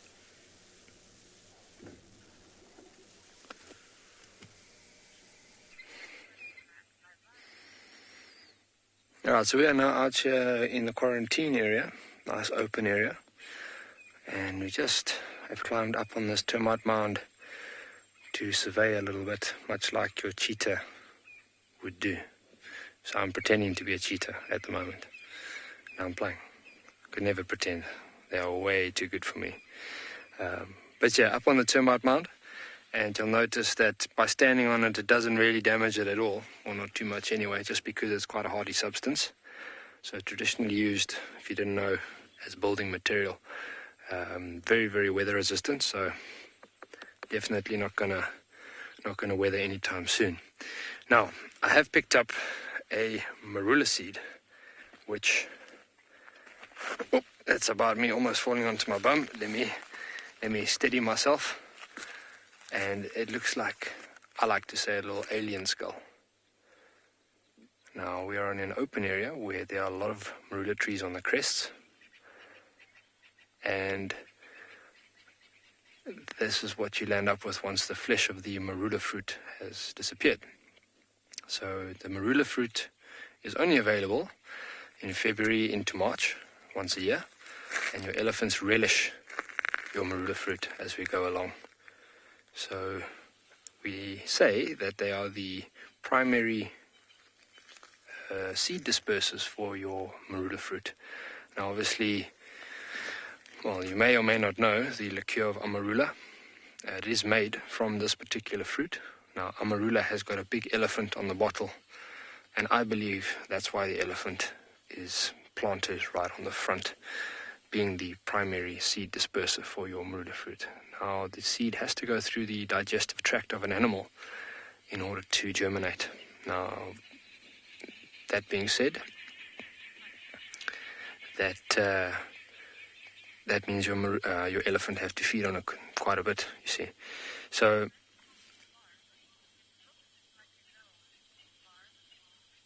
Bob is commenting, saying it looks like, as far as I heard, gnome. I don't know about a gnome. More like a little alien skull, you know. First time I picked it up, I actually had no idea. What did she say? A nose. A nose. Oh. Yeah, okay. Yeah, all right. Yeah, I can see that now, like if I put it on my face. Yeah. Big nostrils, eh? Check me out. So I think it's a different perspective. Yeah, maybe like a nose, good nostrils. Anyway, but my point being is that your Marula fruit is quite a vital one out here in the bush, and you can eat them. Tastes very nice, like a lychee / an orange, but you got to come the right time of year, end of February, March, and we're way past that now. So you're not going to have to wait till 2021. So if you are planning a bush trip down to Africa, maybe plan it around the fruiting of your marula trees, as it is quite a nice thing to sample when you are out here.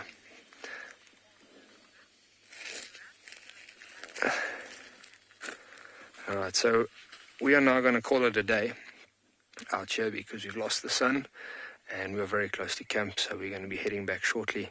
And while I walk back to camp with Seb and with my new nose, right, we're going to link you back to Pat, who's looking at some cats.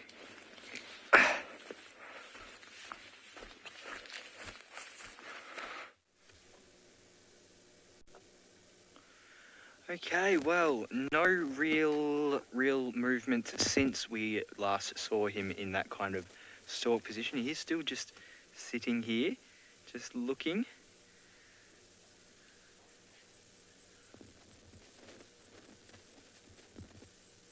And, well, what he's looking at, I've still been... Okay, so is he laying down or is he getting into stalk position? Here, a lot of alarm calling going on around. I think that might... I heard a lot of squirrels going nuts. Not... That was a bit of a pun, actually. I heard some squirrels making a lot of noise a little bit further off from where we are as well. So I'm thinking that may have been Tandy as well.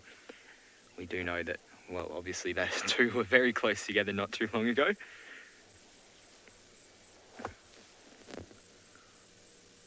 But right now, Tigana's doing his best to completely hide himself from us. I can just see his head there. Can I get in a better spot? Let me think. Excuse me, sorry. Well, seeing as I can't get a better position, let's at least get a different view of this and go into our flare, which is our thermal camera. It shows all of the heat signatures that we are picking up.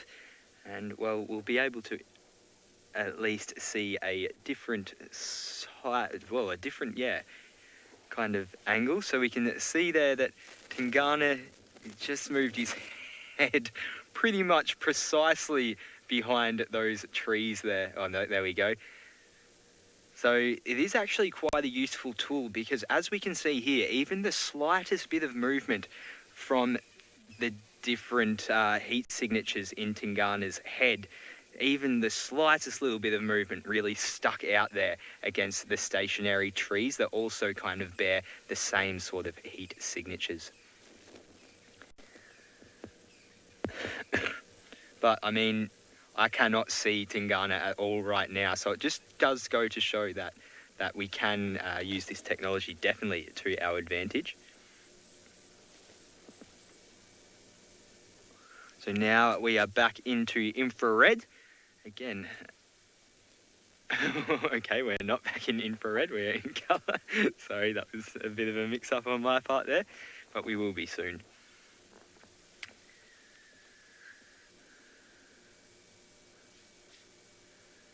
Come on, Tigana, at least just sit up so we can get a better look at you.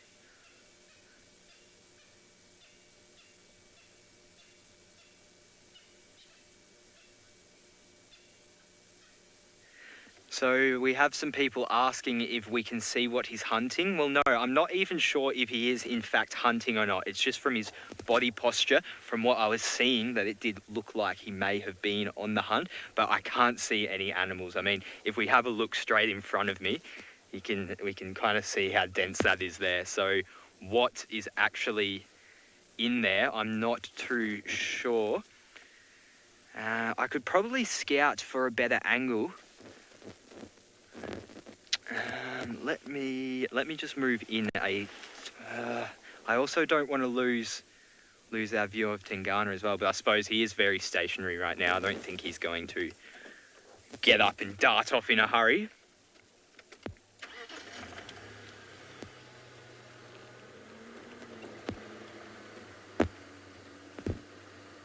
Okay, well, while I do investigate this situation, I'm going to send you back to Rusty and see how his evening is coming along now.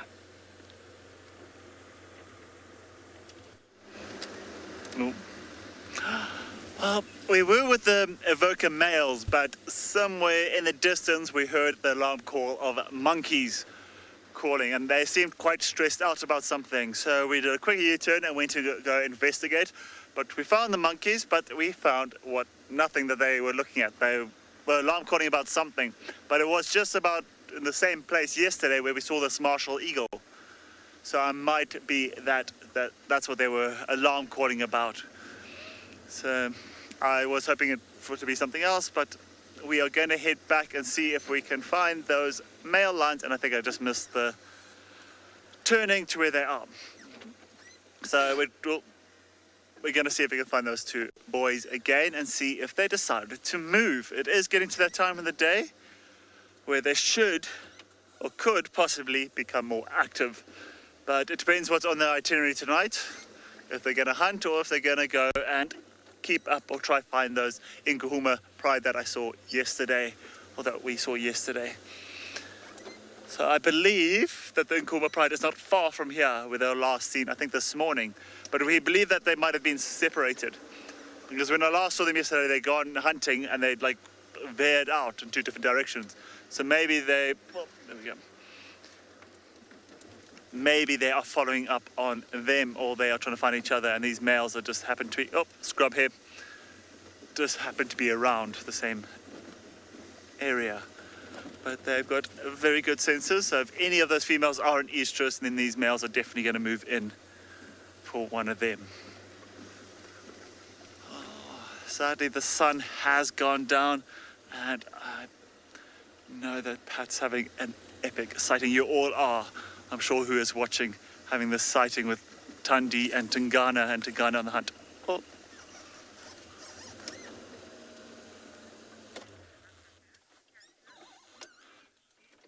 Tesla, aged 8, you're asking if there's any bears in Africa. No, there is not. We don't have any bears in Africa that I am aware of. So I think most of your bears are in the Asian American countries that I am aware of. There might be other bears in parts of the world that I do not know. But your common brown bear, your black bear, your grizzly bears that you find in the States, your polar bears you find in the ice caps. And then there's a couple of the panda bears that you get in Asian countries. But no, none of those bears exist here. We have the lions, we have the leopards, we have hyenas. Those monkeys are still calling in the distance. I'm just wondering if it is something else.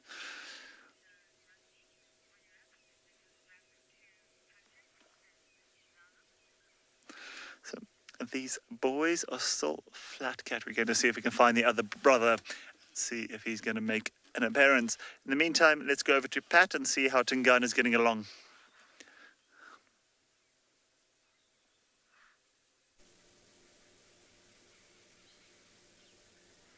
Okay, so we have managed to stick with Tigana. There was a very, very fortunate little clearing in front of us, so we were able to poke our heads in. I couldn't see what he was looking at, but he's going the exact way I didn't want him to go, because once he goes down into this riverbed in front of us, it is all over Red Rover. I could probably, I can still go in a little bit further, but there's no way I'm getting down once he's down.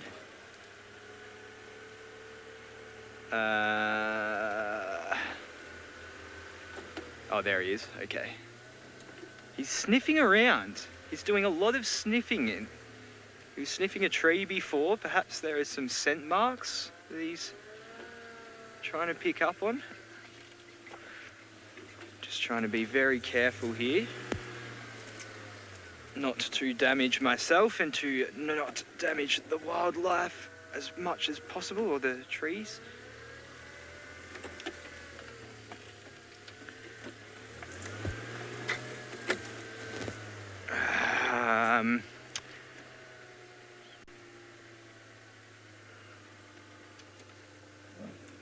Oh. Listen.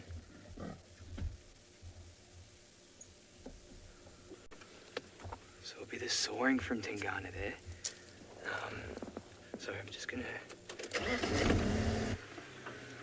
So I think perhaps he may be on a little bit of a territorial patrol right now. If he's sniffing around and soaring. The log? Yeah. So I'm just trying to keep visuals on him while I negotiate through here. But hopefully we can locate him by audio as well after that soar. Hopefully he goes again. Okay, well, I'm not feeling good about this now. I don't think I'm going to be able to get a good view of him again, but I will try, and in the meantime, you can all go to Rusty and his cats.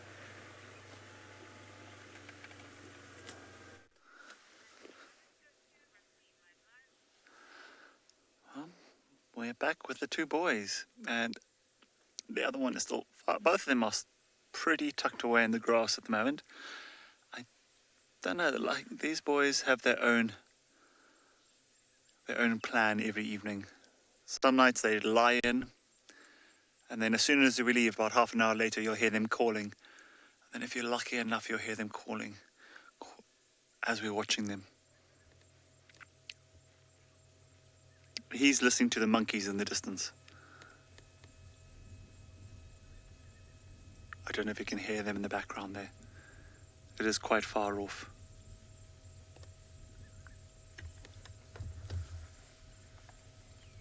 But he's definitely a lot more alert than his brother. Well, I'm not going to do the sound of a monkey. I think it might startle this poor guy. You got the evening chorus setting in. So it starts getting...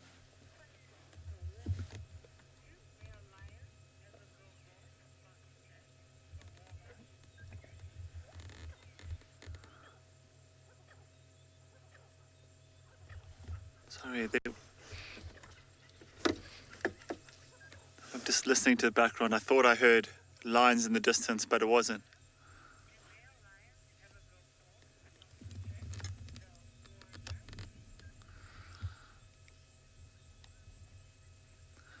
So, Warmer, you're asking if lions lose their mane from stress. Do they lose their hair from stress? Not that I know of. It could be as they get older or when they are in dire condition. There is lions calling in the background. He's just the guy behind us. There was a lion calling, but I think it might have been his brother when he was lying flat. As I was saying earlier, just the sound doesn't carry as far. So I think he was making an attempt. So maybe this guy might do it. So yes, I think they can lose hair when their condition is weakened, when they get older or they get sick. They may lose some of their hair. But other than that, if they're in good condition all the way until they die, they will not lose much of their hair. I've seen a very old lion that was almost 17 years old that still had a full mane, and he died of old age. So I don't see why they will lose mane otherwise, unless they're sickly or just haven't had enough food. Just general stress.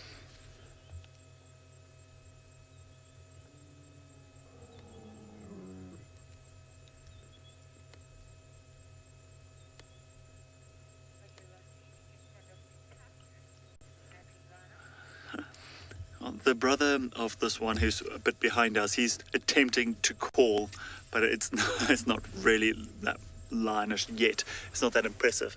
But we are going to stay here and wait for it. But in the meantime, let's go over to Pat and Tigana.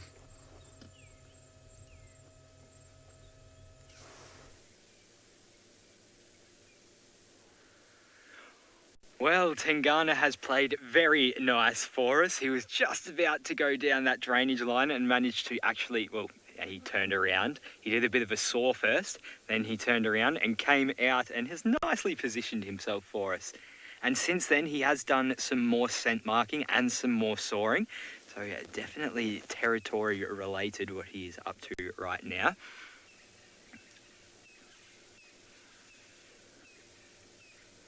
So it's, three very telltale signs actually is sawing, scent marking, and also sniffing around for other scent marks. Perhaps he's detected another leopard in the area, the presence of another male.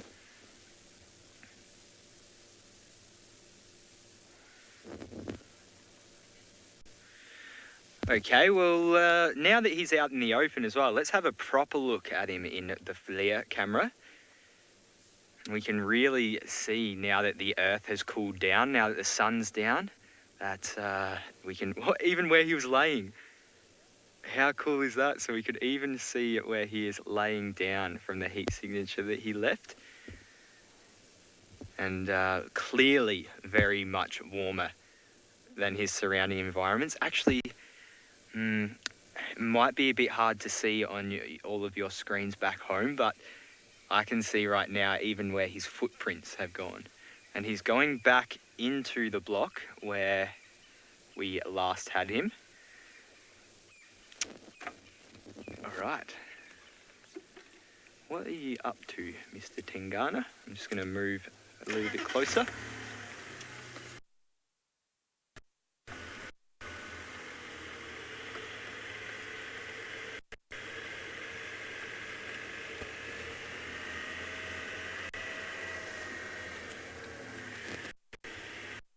Okay, so now we are back in infrared, and we actually are in infrared this time.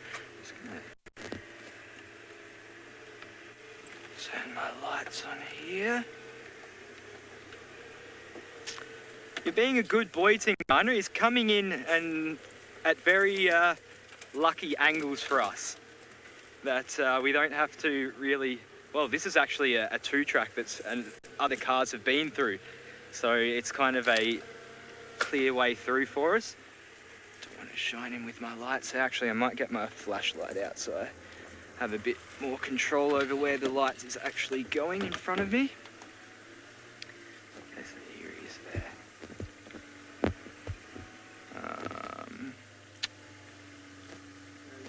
Yeah, he's just... Alright, I'll just sit here until he moves forward because the only way through is where he is now. I don't want to run him over. So we can just see his behind there. And so we'll just wait for him to move forward a little bit before I get any closer.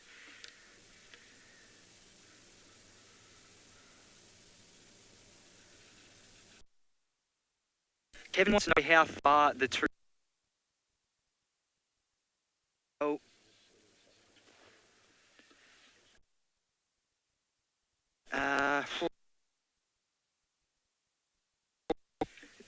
Not overly far. Not, a huge distance away. They were both...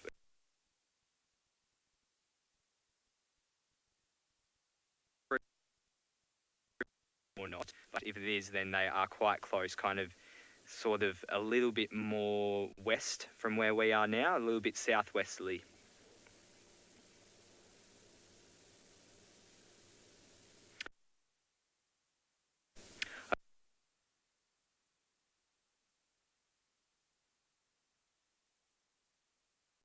I got the eye of the tiger written.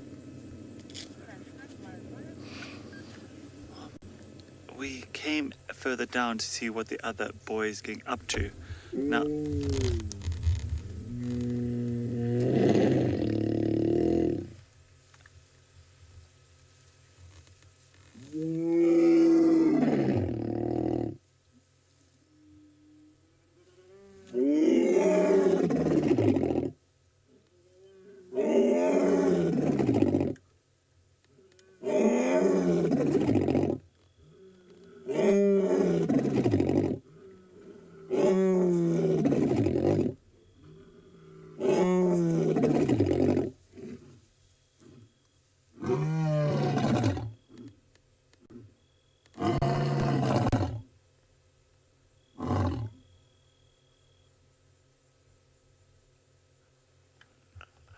Okay, I don't know about you, but I lost my breath there.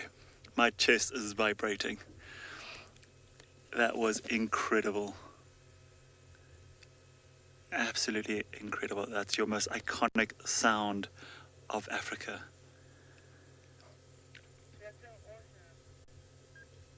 Oh, you beautiful boys. And they went in a duet. So that voice, that call has echoed for miles around them. They're quite high up, overlooking quite a bit of a valley. So that sound now is carried with the coolness of the air to tell everybody in the area who they are, where they are, and that this is their spot. This is their territory. Yeah, it's absolutely such a privilege to share this with you. Whew, lost my breath there a bit, Roddy. Darby. Yeah. That was absolutely incredible. Now, once they start calling like this, they sometimes do go on and call every 10 to 15 minutes. So maybe, just maybe, he will do it again if we wait here for a bit longer. They've got no rush. They do seem to be nodding off every now and again.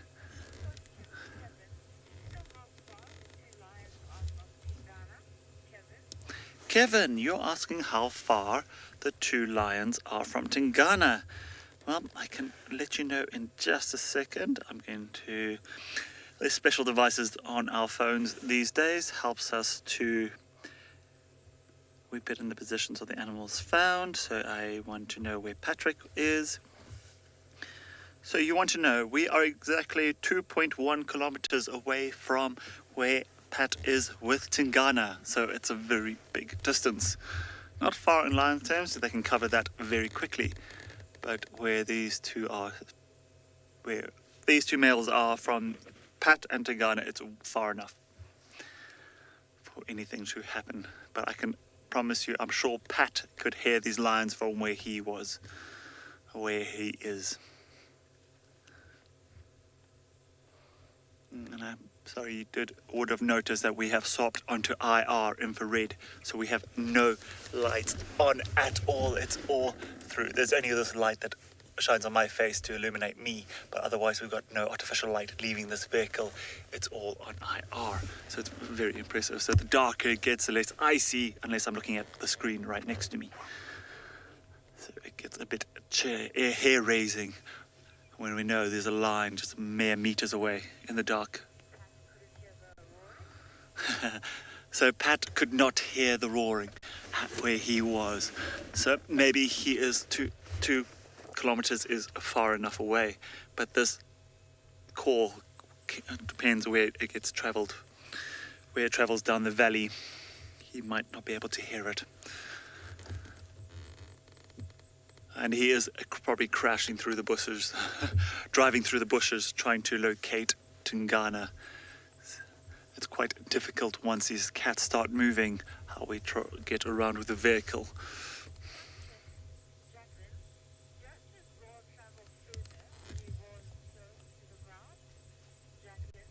Jacqueline, you're asking if his roar travels further when he's closer to the ground.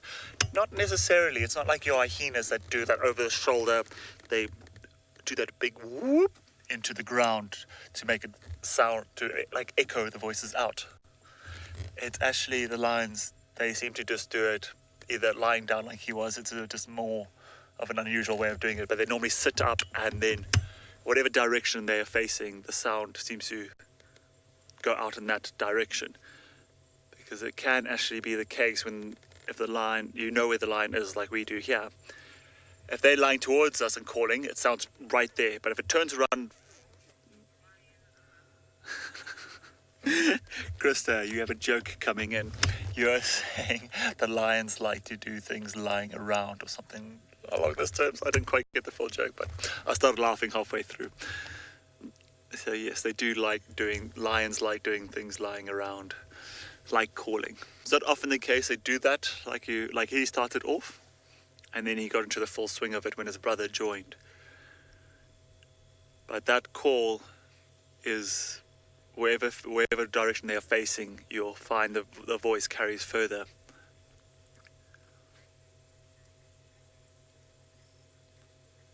Oh, come on, boys.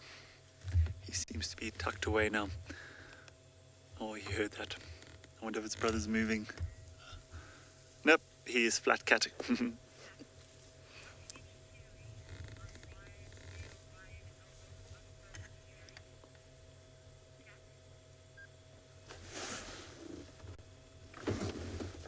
just trying to see if I can find that other male. I'm sure he's not far off.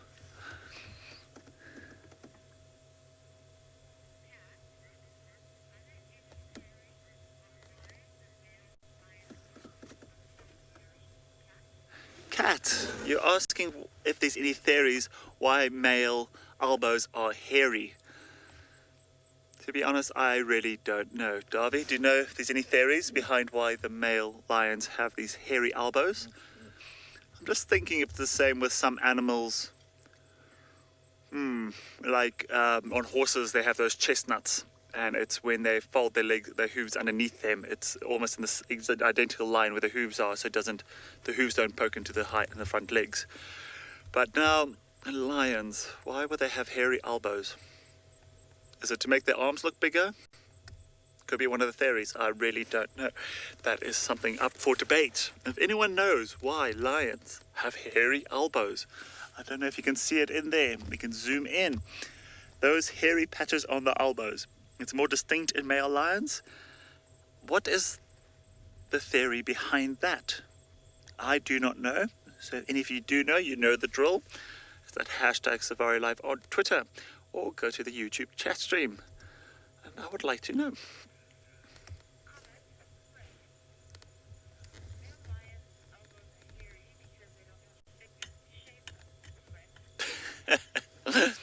Okay, the jokes are rolling in. Fred, you're saying they've got hairy elbows because they don't have fingers to shave them. Yeah, I want to laugh at that, but it's... Okay, yeah, they can't shave, period. But that's a good one. I'll keep that in mind. But yeah, the reason behind that, I really don't know. It's a discussion that is for all of you out there. Why do male lions have hairy elbows? I know the mane, why they've got such thick manes. It's often used as a defense in a fight. It's just because that is your most vital part of your body. When fighting, it's just, there's a lot of scratches inflicted to that particular part. And the bigger the mane, the bigger the lion looks.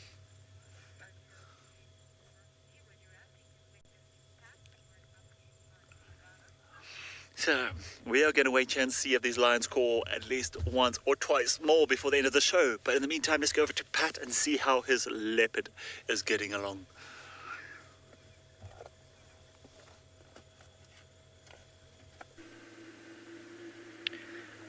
Well, we have lost Tigana, unfortunately, and it's actually kind of my fault. So what happened was we were with Tigana, and then behind me I saw Tandy bolting. She was running quite fast, perhaps even away from the presence of Tigana, but she was running down east, and I decided to go after her because obviously Tigana was moving quite slowly, so I thought, we can always go back. But by the time I went back, he was gone, unfortunately. And so now I'm just going to head down the direction that Tandy was running in and just see if she is still around. Although at the pace she was moving, I'm not confident that she's still around at all, but it's always worth checking.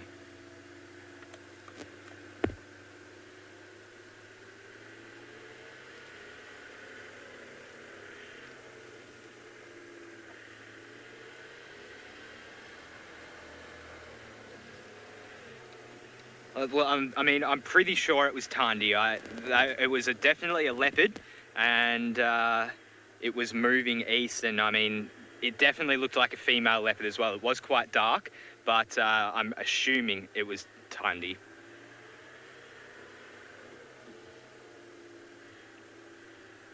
Barbara, as Tigana gets older, will his territory shrink? Well, it shouldn't really shrink as he gets older, but it is more in danger as he does start to get older. So there are other leopards that might come in as he starts to get into his old age, some younger, fitter and stronger leopards that might actually come in and try and take over his territory. So it won't necessarily shrink. I mean, it could. Territories, you know, we think of them as these defined set limits, but they're actually kind of always growing and shrinking and changing. They're kind of not, they're more fluid than what we give them credit for, territories. And so they're kind of always in this dynamic of movement. Impala, has anything tried to attack you in the last couple of minutes? No? Okay. Oh, what's that? Oh, Dacre. Thought that might have been Tandy.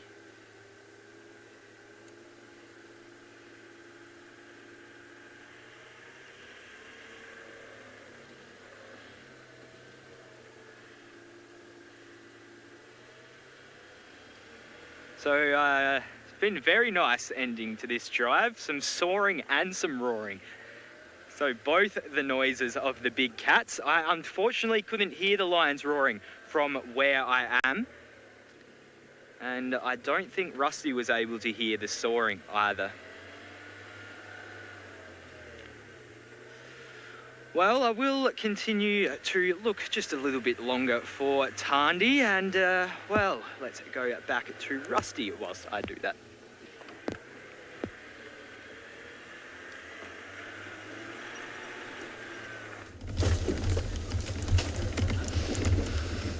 Oh, the boys are on the move. Oh, sorry, boy. I don't mean to.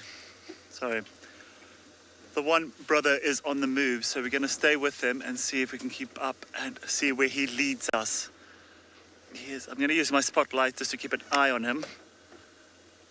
He is going to quite a thick magic quarry thicket here. I wonder if he's going to head towards... He's heading towards the road, so I might actually see if there's a loop around. Oh, sorry. No, I'm not very successful here. Where are you gone? Oh, he just seems to be urinating everywhere. It's very difficult to show you. This looks dead.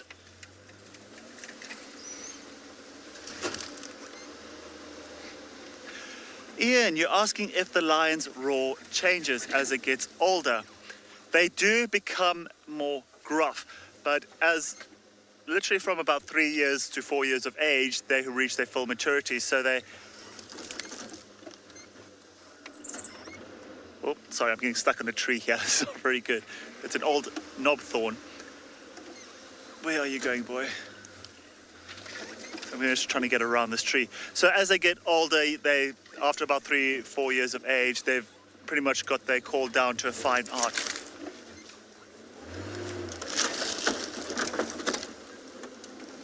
That wasn't really good. Sorry.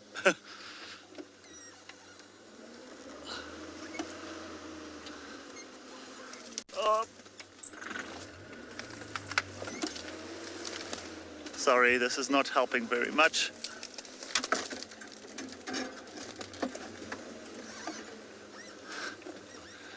Where you gone, boy? Sorry, I should have actually gone back towards the road.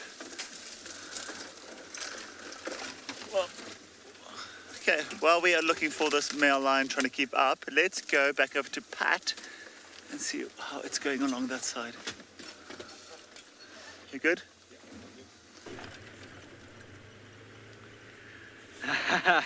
Another similarity between Rusty and I tonight, both with cats making noise and also being put through our paces to keep up with these noisy cats. So I have abandoned the search for Tandy. I think she has gone into that block, the same block that Tigana is in. But, I mean, there's just not enough time and the light. I don't really want to risk going through all that thick bush at this time of night for just a quick glimpse of the cats. So it is time to move off. But what an epic drive we have had this afternoon. It has been so very cool to have the surprise of both the leopards, potentially a pangolin. I think we're going to have to go and check that in the morning when there is more light. And also Rusty and Matt, both with lions. Epic stuff. Thank you all very much for joining me tonight. And joining us tonight, should I say. Thank you, Craig. Thank you, Faith. Thank you, Matt. Thank you, Rusty. And thanks to all of you. We do have plenty more Safari Live coming up. And the next one will be tomorrow morning. We hope to see you all then. And a very good night.